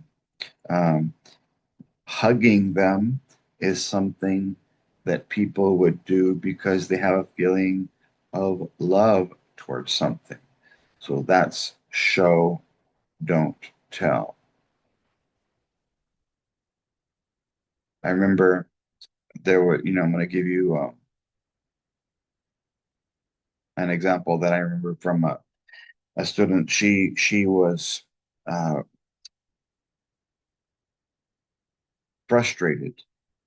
School to her was a very difficult, overwhelming emotional burden. And so she wrote, every morning the ride to school is a blur, and the butterflies in my stomach transform to writhing, agitated snakes. Okay. Well, I've heard the saying butterflies in my stomach.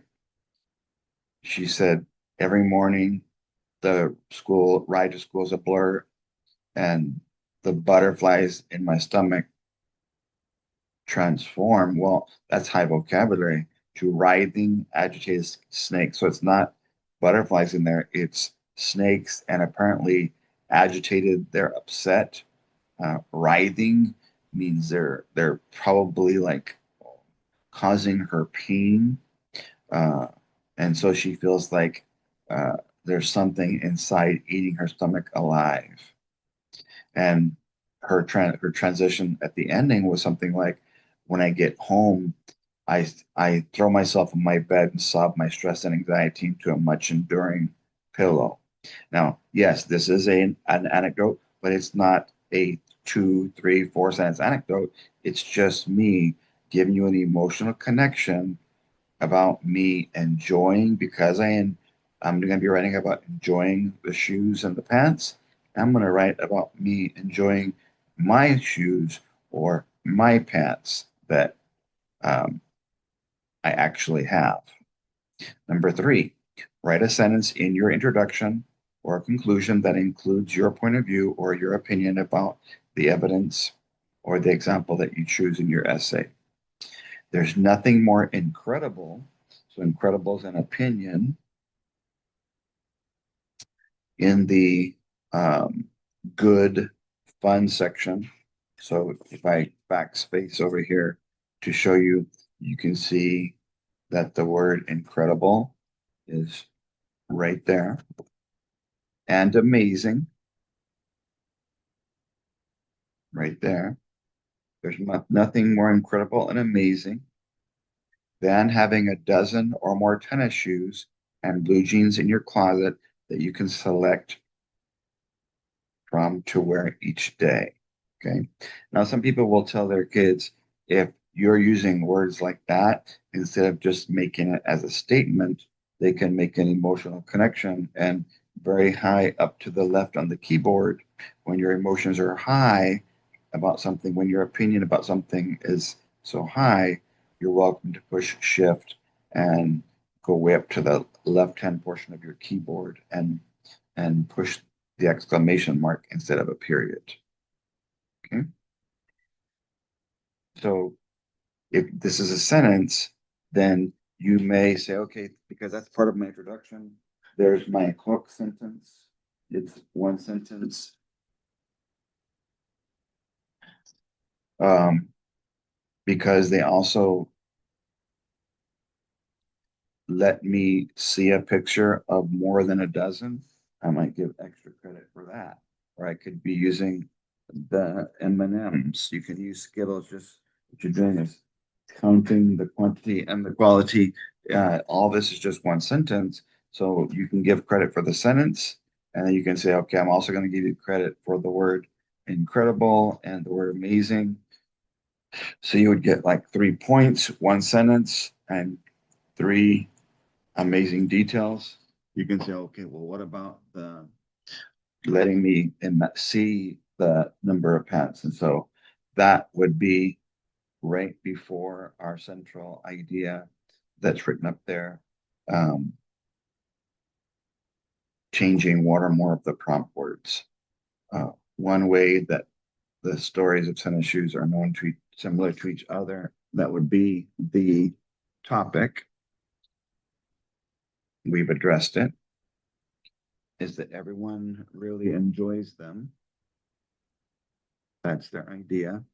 Where in today's world? And so, and my cats have been messing with my table here. So if I was to use that hook, you can see that we're already going to be having a much more effective in-depth response. And um, there will be a wow, a hook, a lead, an intention getter. There will be a whistle at the beginning of that train to get that engine called an essay going. So we look at the other one. I see only one sentence for that first one, but we said thrilled and excited, so you can give some extra credit. So we would have the 3 points that we might give because they all did apply to our topic and idea, and the 3 that we give for the emotions. Every morning, I wake up and hug my Hoka tennis shoes. Okay. The detail that shows that you enjoy is the hugging part. Tightly, how you hug something kind of helps before you put them on exclamation. Again, we'd have 3 there. And yes, your students will not be able to write like this in October. Some of you might not be reading this till November, December, even January. Some will have basic sentences, but I'm very thrilled to be able to wear whatever tennis shoes and blue jeans I want. Something more basic. And then they can build on the quality over time. And again, you might teach them just teach one this first time. But because we're only going to be having um, two big trainings, I wanted to make sure that I covered enough to show you that each time that you have your kids write a new essay, you can teach one of these ways to get the attention of the reader. But the last one, ask a question in your introduction or your conclusion about your idea and evidence that you plan on explaining instead of only asking a question using the words from the prompt. So if you say, do you think that um, the histories of pants and shoes are similar to each other? That's only a question about the topic. So I'm saying ask a question about your idea or the evidence that you're planning on using. What's your favorite brand of tennis shoes to wear when you play sports? Okay. So that's about one of the specific question was brand of tennis shoe, playing sports, and then there's a finish. So it would be 2 monkeys or 2 M&Ms. Another question example. Do you think there's anything wrong with wanting to wear blue jeans every single day, 365 days a year? So this was about one or the other. And so your kids don't have to write about necessarily both as long as they pick one of their ideas. Um, they're both related to what we're going to be writing about, so they would both work. So what I would suggest you do is have your kids on regular, I had said bring some line paper. On regular line paper, you can have them work in groups to come up with what word choices can I change? Uh, Maybe group 1 can work on number 1. Group 2 with 3, 4, 5 students can work on an emotionally connected sentence to tennis shoes and blue jeans or whatever it is that you're writing about that day. Group 3 can come up with an opinion sentence. You don't need 2 opinions, but I only put 2 opinions because a lot of you are secondary students who are watching this. And so your elementary kids just might use one opinion word and one emotion word. They might not be able to show in elementary, but they should be able to tell. So that's what I'm trying to do, is teach you the different ways that you can handle modeling for different levels of students that you might have in the same class. And of course, your last group could work on asking a question about the idea, but the questions, they can't be copying the examples that I've already given, or perhaps you might come up with one. I left you some space there on the bottom where you can, before you uh, have them come up with one for you, you can come up with some yourself. You can come up with one, two, three, four different sentences for these four different ideas, so that the students can have what I call um, a lot of them are not GT as in gifted testers, but they might be gifted talkers. So if you let them work in groups, they might become a gifted typer eventually and be able to come up with some of these ideas. Some kids are ET, not extraterrestrials, but they just need extra time, as in minutes, hours, days practicing a skill. Like I mentioned, you can't get good at these things overnight, or extra times practicing it more than once. And so that after your groups have all practiced their sentence, they can come back together and share with the whole class, and you can have the other groups ask questions or give suggestions on perhaps how it's different. Now, the other thing, acronym that I want to talk about is explaining differently. So these were four different ways I was explaining how to engage the reader with a wow, attention getter, a hook, or a lead, whatever you happen to be calling it. Okay. We're going to close today by taking the piece of evidence, and I just put one for every single one, every single W. But like I mentioned here, and go back to a picture of that first piece of evidence. If I only have one sentence explaining it, then I would only put one monkey, or I might put one M&M or one Skittle, because even one idea, one sentence from your students about that evidence is better than nothing. There's no magic number of development. Do not feel like you have to get to five. You don't even have to get to three. I've seen essays get sevens, eights, nines, and tens with just one, or at the most two sentences of explanation. So just remind your kids, focus more on the quality of your explaining, and if you can explode with higher vocabulary and precise word choices, we saw in the rubric that it does reward for that. Okay. So we are going to see in closing, all those things that we wrote could be ways to start or end the essay. So remind your kids that they can be put at the top or at the bottom of the essay. The reminder of our evidence, and what you see here, here's the ones that are written out. And then, because we're going to be going from yellow, from red topic idea to yellow evidence, and green is first, in case you are uh, talking to students about the importance of, let's work on one idea, one piece of evidence, and explain it well before I try and teach you how to explain two or more. So even if the topic is a dual topic, dual prompt like this one was, you might say, you know what, for this week, we're only going to work on one, and then we'll work on explaining a second one at another time. Okay.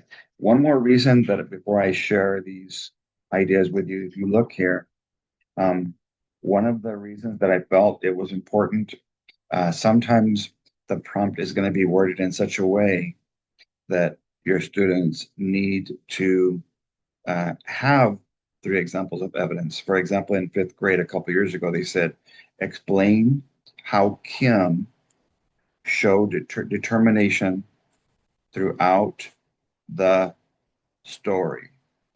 So throughout the story means at the beginning of the story, in the middle of the story, and at the end of the story. So you might have to say, okay, here's her showing determination here in the first couple of paragraphs or stanzas or scenes, whatever type of genre we're reading. Here's her showing it in the middle, and here's her at the end. But like I said, even if your kids at least have it at the beginning of the story, that's better than not having any evidence at all and not explaining. So, yes, I love you is fine. The topic idea, one example that I explained at least a little bit, and an ending. And I love you. Cool thing that I've seen. I'll put this over here. Uh, and I'll be showing it to you later in February. In Dollar Tree, you can buy these little metal cookie cutter images, and it says, I heart you. And your kids can bake cookies, or you can make them and bring them to school, and the kids can color them in. And so, what I did in several trainings was I brought several sets of those, and all we did was turn the U sideways so that your kids can use the I for idea, for introduction, the T for topic. You know, you can see the T and the I combined there. The body is the heart of the essay, where you take evidence and you explain it. You D, D, body, develop your ideas in detail. And so what's your evidence and how you're going to explain it? And then what's your conclusion and your conventions going to be? Okay. So let's see some possible suggestions on things that I tried my best to explain based on the evidence that we use. So as a reminder, we'll read the evidence. The green evidence about sneakers in paragraph 3 of Sneaker Nation. The very first sentence tells us that Converse All Stars are still popular today. In paragraph 4, it goes on to mention that Americans still buy millions of pairs and hundreds of billions. So that could be written first to say, okay, here's my uh, location, and here's the evidence. And it does tell us in the rubric that you can either paraphrase or you can do like I did on the fingers, the first finger, the pointer finger. We use actual quotations. So here is just some suggestions. And again, I have one that's full here, and then I have some that are completely blank because your kids might be responding to a different passage with different evidence, and they can use some of these W's. And again, all you need is one or more piece of evidence and one or more sense of explanation. And again, you might have the kids read all of them and then come up with one of their own. They only have to, instead of making them do all 8 of these, the 7 W's, 7 plus 1 W's, who, what, when, where, when, which, how, wow, you might have them only work on one as a group. Or let's say you have 4 groups, then group 1 can do the who and the what. Group 2 can do the when and the where. Group 3, the why and the which. And group 4, your more advanced group, most likely because of the wow, can do the how and the wow for that first piece of evidence. And so here's just some things that I came up with. I was thinking about who does jeans being popular, selling a lot relate to. People who are famous are paid lots of money to convince us that we will only truly be happy when we buy their brand, and it usually works. Okay. So a revision there. And I have some where I left little gaps since they're not explaining about pants or shoes. You might say, you know what, to make sure we're connecting it to the evidence. Um, so happy when we're buying, uh, when something is popular, when we like something, it makes us happy. We end up buying a lot, or we buy it because of famous people. What what can we do with shoes? Because this one is about the shoes. People can have a lot of fun playing sports, comma, exercising, comma, and even just relaxing with tennis shoes, period. What people can do. When they can be worn pretty much any time of day. This one you can see there's no period. And so see if you can, because an essay is graded down in conventions, whenever you catch a mistake that I either did on purpose or on accident, you can have them, before we add our own W, here's a mistake that we found in the one that was given to us. Where you can find people wearing all kinds of Snickers, okay? And it's so interesting that people will often, even though sneakers is written in the passage, for some reason, they don't align the passage with the response. And so they'll make silly mistakes. And so what I try to do each time was leave a little bit of space in each line where they can do a quick edit before a Snickers is a candy bar.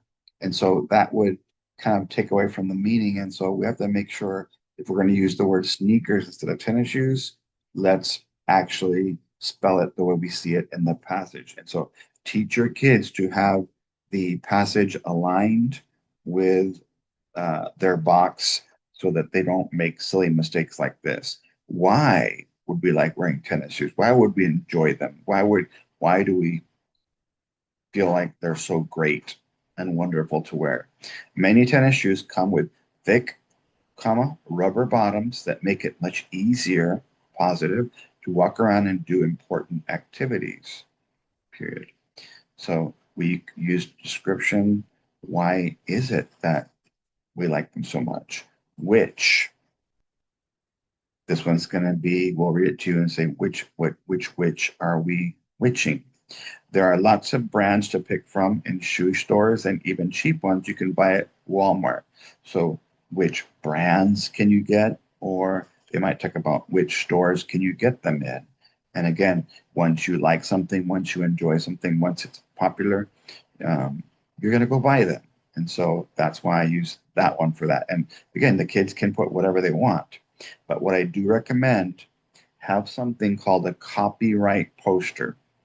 Whoever, if there's one student that thinks of an idea first in terms of the way that it's expressed either literally or figuratively on that, and I'll write that down there just so you can keep it in mind as a classroom idea.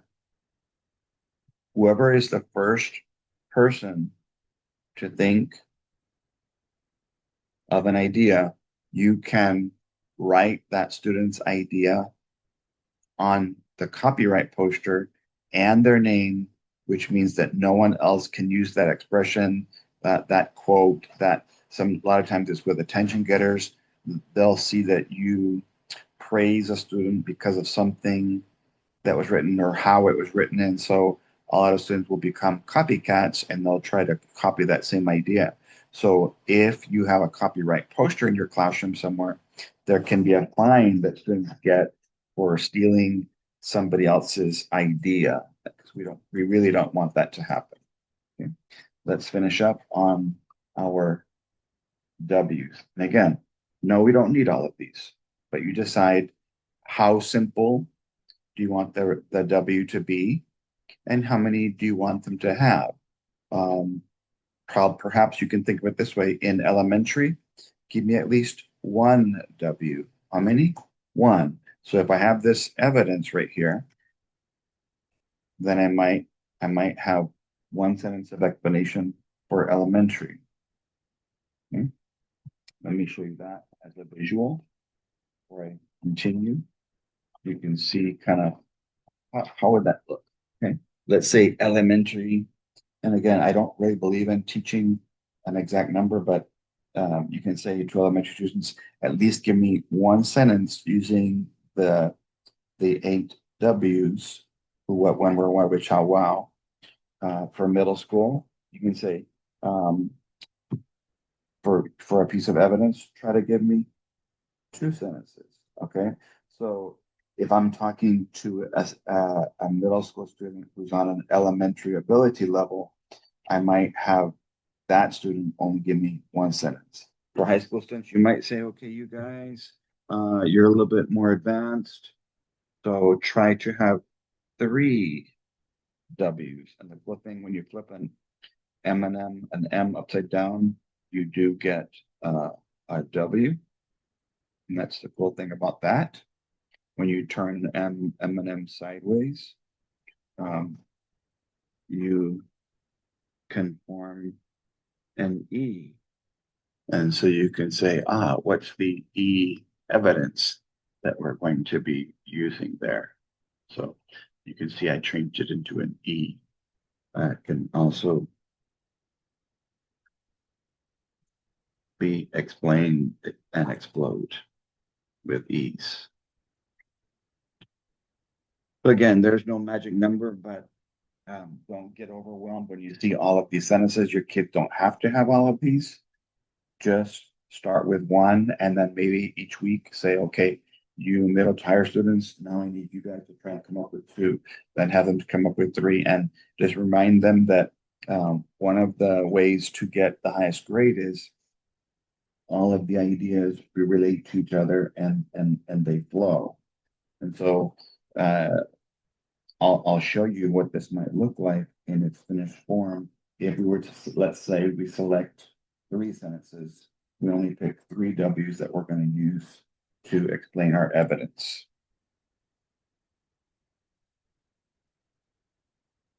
How? Tennis shoes make you feel like you're walking on air if you find the right ones. How do you feel?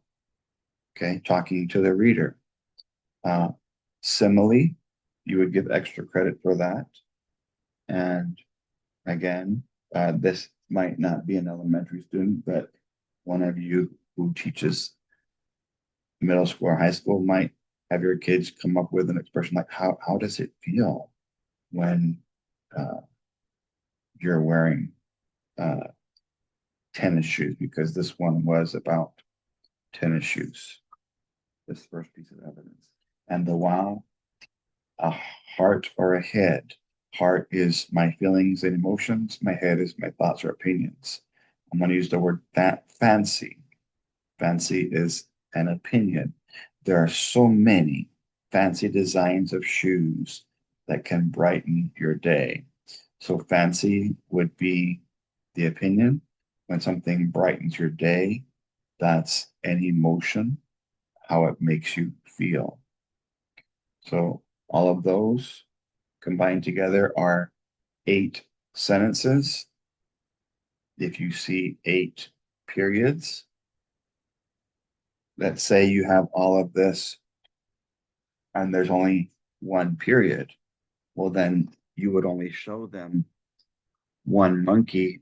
If you're talking, you would get points for organization and development, but you can say, because this is all one big run on, then I'm only going to show you one S, one monkey, because you forgot that you need to actually have conventions, not just content.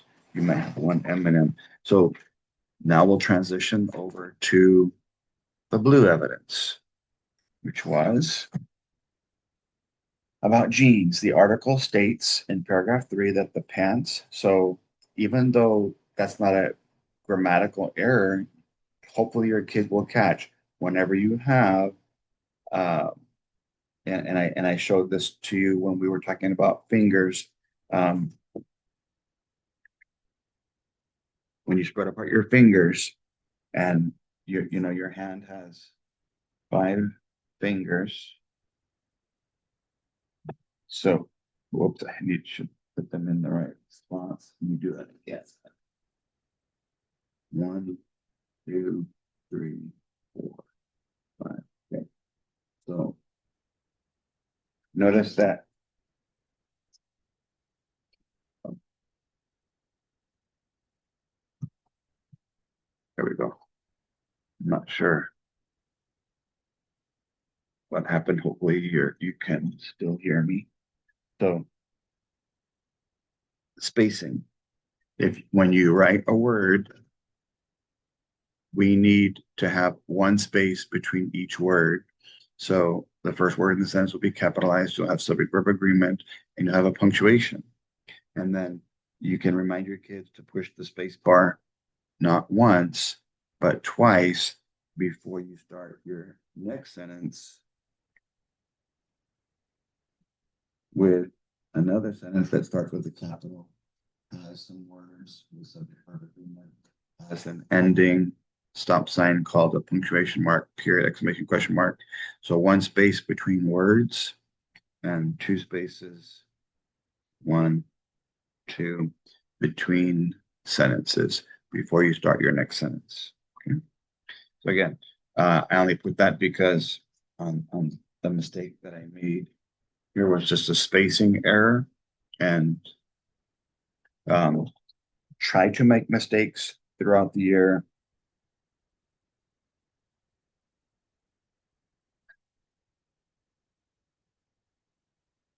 Doing a lot of the same things that the kids are doing when they write their own essays, because they seem to be really good at fixing your mistakes, but they can't fix their own. And so hopefully the more they can fix their own and each other's. And so that's why I don't really believe in editing your own essay at the beginning. You should, when you finish an essay, the students can either uh, pass their essay to a partner, make it go around the table, or pass, if you're in rows, then pass it to the person behind you, and the person in the back passes it to the front. So at least one other person besides yourself is going to check the conventions and the content of the essay to make suggestions for improvement, because kids are much better at fixing other people's mistakes than their own, just like in regular life, emotionally and mentally. Okay, back to our focus here. The article states in paragraph 3, location specific, that the pants Jacob Davis invented to help men mining for gold are still popular now. Again, popular being that we like them, we want to buy them, we enjoy them. And so that's a positive thing that we're mentioning about both the pants and the shoes. It also reveals in paragraph 6 that people started wearing jeans every single day. So when you like something, you wear it a lot. And almost every single American, single, single. See if your kids can notice the repetition that's there. Owns a pair of jeans. I don't want to be writing the same thing twice. Okay. So some of these here, I intentionally use higher level ideas. If your students in middle school and high school are paying attention to social media, they're going to be seeing a lot of um, people imitating um, some of these first two here. Who is uh, and like an social media influencer, Sydney Sweeney, is and actress. So what do you see there?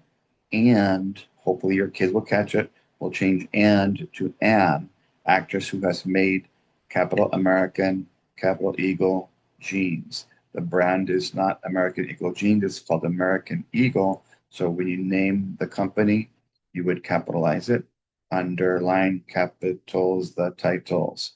Very popular. And it was kind of controversial, but you wouldn't focus on the controversial part, that about her skin color, or um, her being objectified or anything like that. It's things that your kids can relate to, and even more so with this what? What was a song that was used to help um, another company called Gap get lots of popularity in their pants? And so even though, and it's weird that Sydney Sweeney was actually wearing the jeans, but it was some of the things that she said that all of a sudden people just started going like crazy buying American. So basically, you're coming out of the passage and explaining even more so in your own ideas, your own words, what helps them become popular. It's certain who's or what they do to draw attention to their product. So Gap used the song Milkshake and a famous girl group named Cat's Eye. And I'm hoping that your students know it's not Cat's Eye. I was kind of starting with ketchup. They hopefully they'll see it and put Cat's Eye. And again, they can fix those mistakes to advertise their jeans. When jeans can be worn for relaxing with friends or going to special events. So why would you enjoy wearing them? When would you be able to do it? When you're with friends or when you have special events that you're going to be focusing on. Many students like wearing jeans to school where, and teachers sometimes get jeans passes for doing certain things. Okay. And that is a true statement. When I was a teacher, uh, they wanted us to always dress quote unquote professionally. For some reason, they feel like wearing jeans is not professional, but I don't see the problem. But this is a true wear. So, using real life examples, kids can wear jeans to school, and teachers would like to wear jeans at school if they're able to jump through whatever the hoops are. Why? A reason. I personally love wearing them because they look great on me. Okay.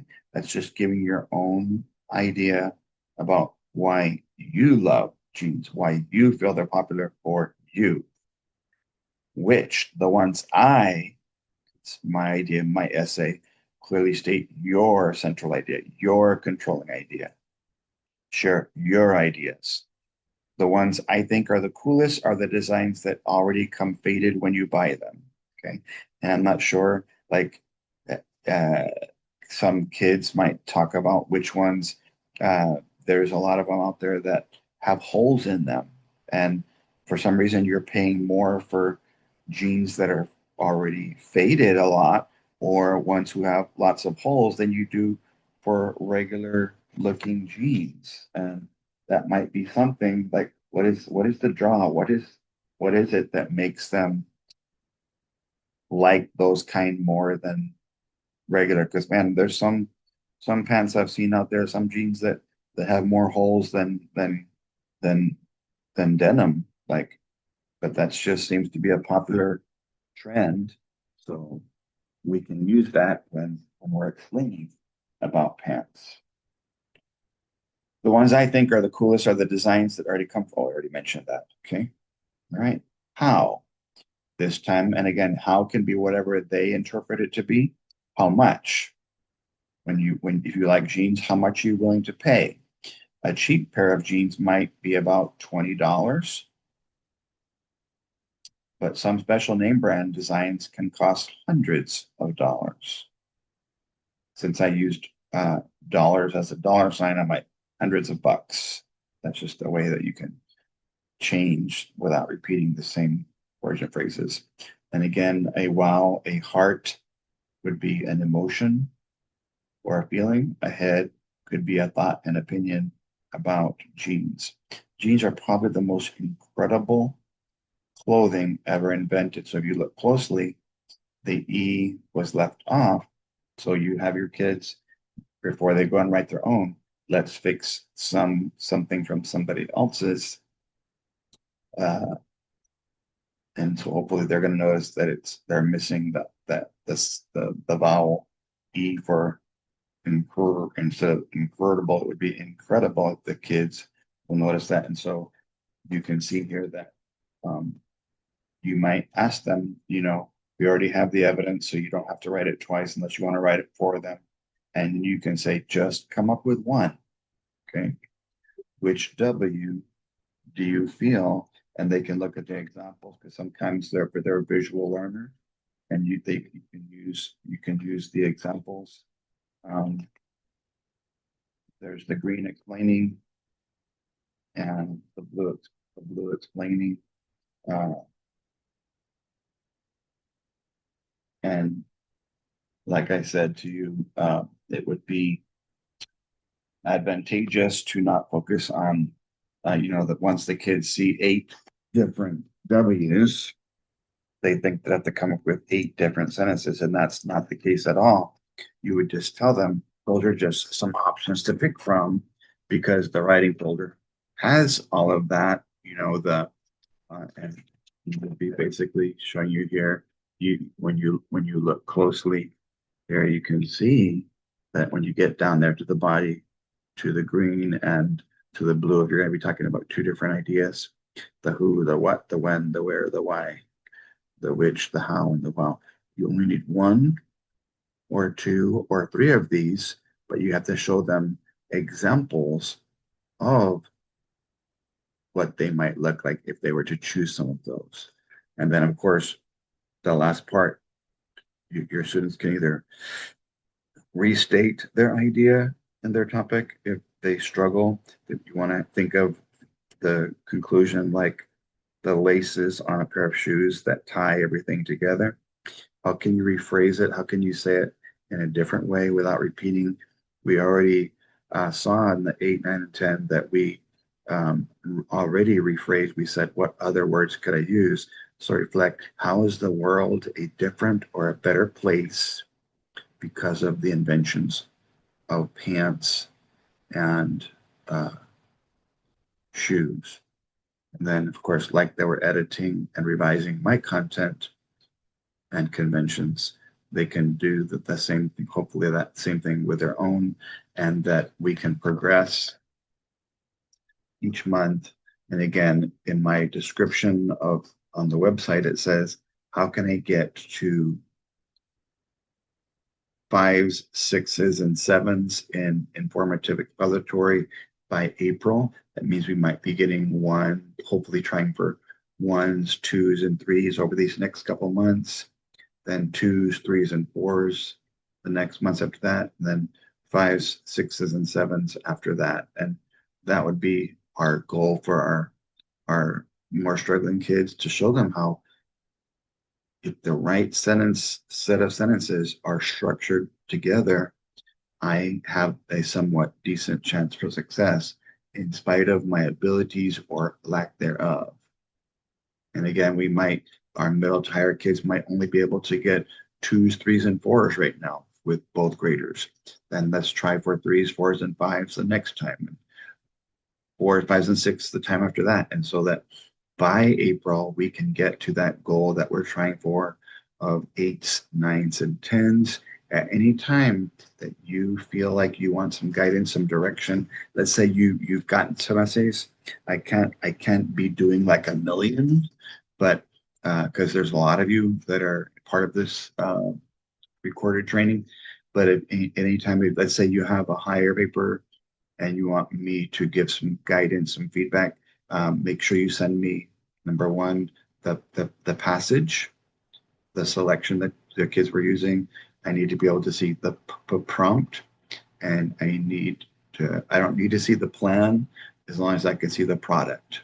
Let me see what they came up with, and I will tell you the score based on the passage and the prompt that was assigned. Looking at the product like an X-ray, where does it need surgery? Where does it need just Band-Aids?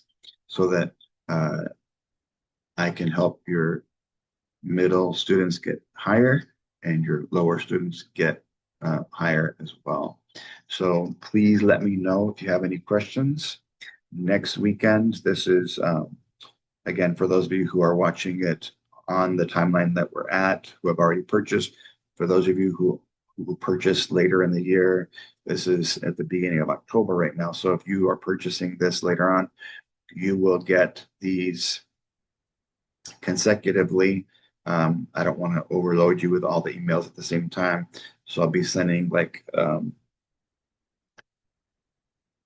every day, every couple of days, I'll be sending you a couple of emails with the content. There are, as you can see in the flyer, two big trainings. There's my timer. That means I gotta wrap it up, but I did stop a little earlier than the 90 minutes the first time, so I'll go just a couple minutes over here on our second hour and a half. Um,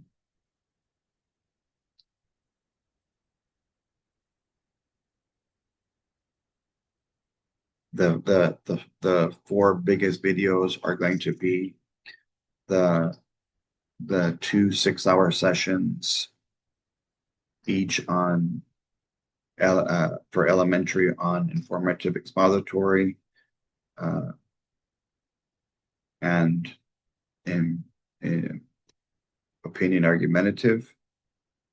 That'll be this. We just finished elementary part B. Part C and D will be next month, the first week end of November. We'll work on introducing, because I want to make sure you see both purposes of writing. I didn't want to wait all the way till the second semester because I think we need to kind of get a good foundation to start on firm footing. So in the first couple of weeks of November, towards the end of those weeks, I'll be sending you another 12 hours, 6 hours for elementary and 6 hours for middle school. And one of you emailed me, you teach sixth grade, I think it was, and you asked me like, so would mine be better for sixth grade? And I was thinking like, for a sixth grade teacher, because you're going to probably have half your kids functioning at an elementary level, you might introduce some of the more basic concepts to your elementary kids, and you might teach some of the higher concepts to your higher kids. And again, the sentences that you see, the examples, I try to do my best to have a variety of complexity in terms of, let's have a couple of simple ones, some more complex compound. Um, just do your best, and let's slowly let's think of this character from SpongeBob named SpongeBob. I'll have your students are like him, where they're little sponges absorbing information from you. And you can have they sell them in little figurines at Dollar Tree, where he has a little platform that he stands on. You can The SpongeBob award goes to, and basically who is the most improved, who is the one that absorbs the most, and that way you're not rewarding for who is already approaches meets and masters, who is showing the most growth, who's actually taking the ideas that I share. And the cool thing about SpongeBob is that he has a best friend named Patrick, who happens to just be a star, who are my star students, who are my students that are already in approaches, meets, and masters, and which students of those are showing. So basically, you're dividing your class in half and giving a most incredible student for the middle to higher kids, and your most improved to the ones who are struggling. And it gives them both a chance to be recognized, because I think that if there's no extrinsic motivation whatsoever in terms of prizes or candy, food, different things that you notice what makes your kids tick and what ticks them off, have some extrinsic rewards, really radical classrooms have rules, rewards, and consequences. So something that I would like to say is, don't just have rewards, without consequences.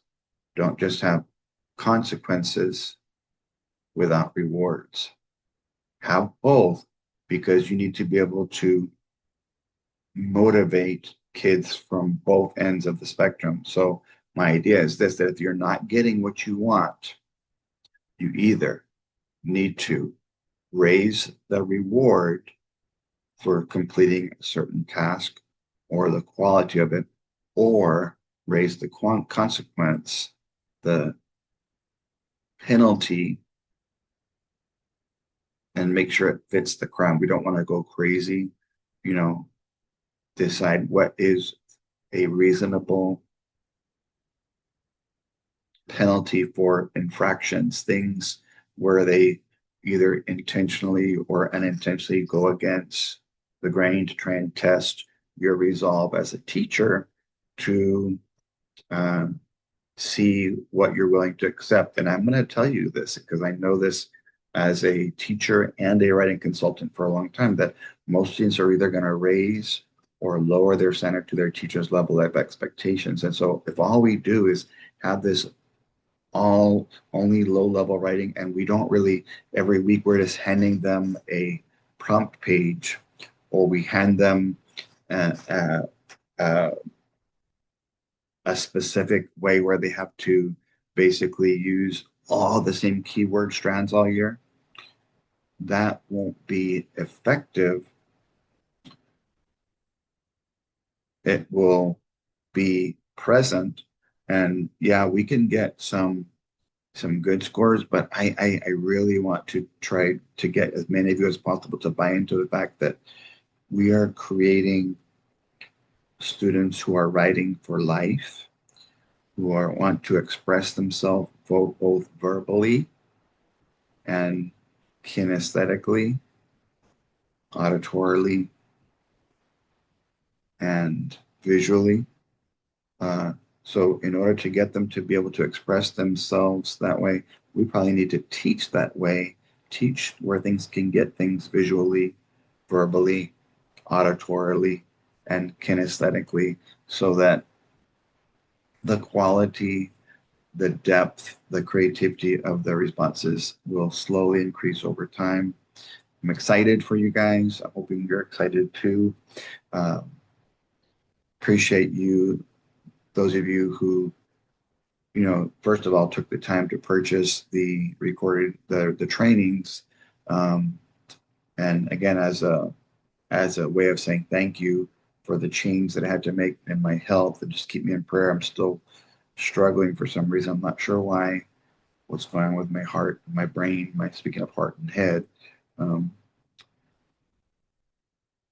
all of you who signed up are going to be able to get both the elementary and the recorded version. So being that this is the first week of October, in the second week, we'll be doing next weekend, we'll be working on uh, informative expository for secondary students, or students, possibly there's a few elementary kids who are maybe one or two or three grade levels above, and you want to try and challenge some of those kids. And so some of those W's that I shared, for example, some of those hooks that I gave you, uh, they might be appropriate for some of your advanced students, and some of them might be more appropriate.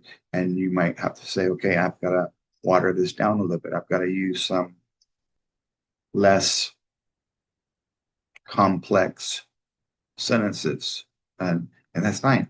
Build on the quality of even the sentences over time, instead of expecting them to uh, be, Edgar Allan Poe in, third or fourth or fifth grade.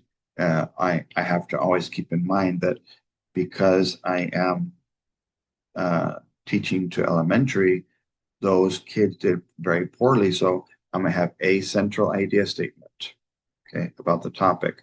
And I will use my thumb. My introduction is going to have the topic and the idea. I may have a hook or I may not. So I might just have the idea and it might not be necessarily effective. If I have one piece of evidence, then try to explain it with one sentence about the shoes. If you're going to transition to genes, then what evidence are you going to use for genes, and what sentence can you use to explain it? And so that means we wouldn't need that fourth finger. We would just move over to the ending. What's your transition, and in what way are you going to close the essay? So with one or two sentences, so that you're following the basic structure to at least get what my goal is for all of your students to get anywhere from 5 to a 10 when you combine the two readers in organization development and conventions. A 5 and a 5 equals a 10. Thank you guys. Good luck. God bless. And we'll see you on our next video.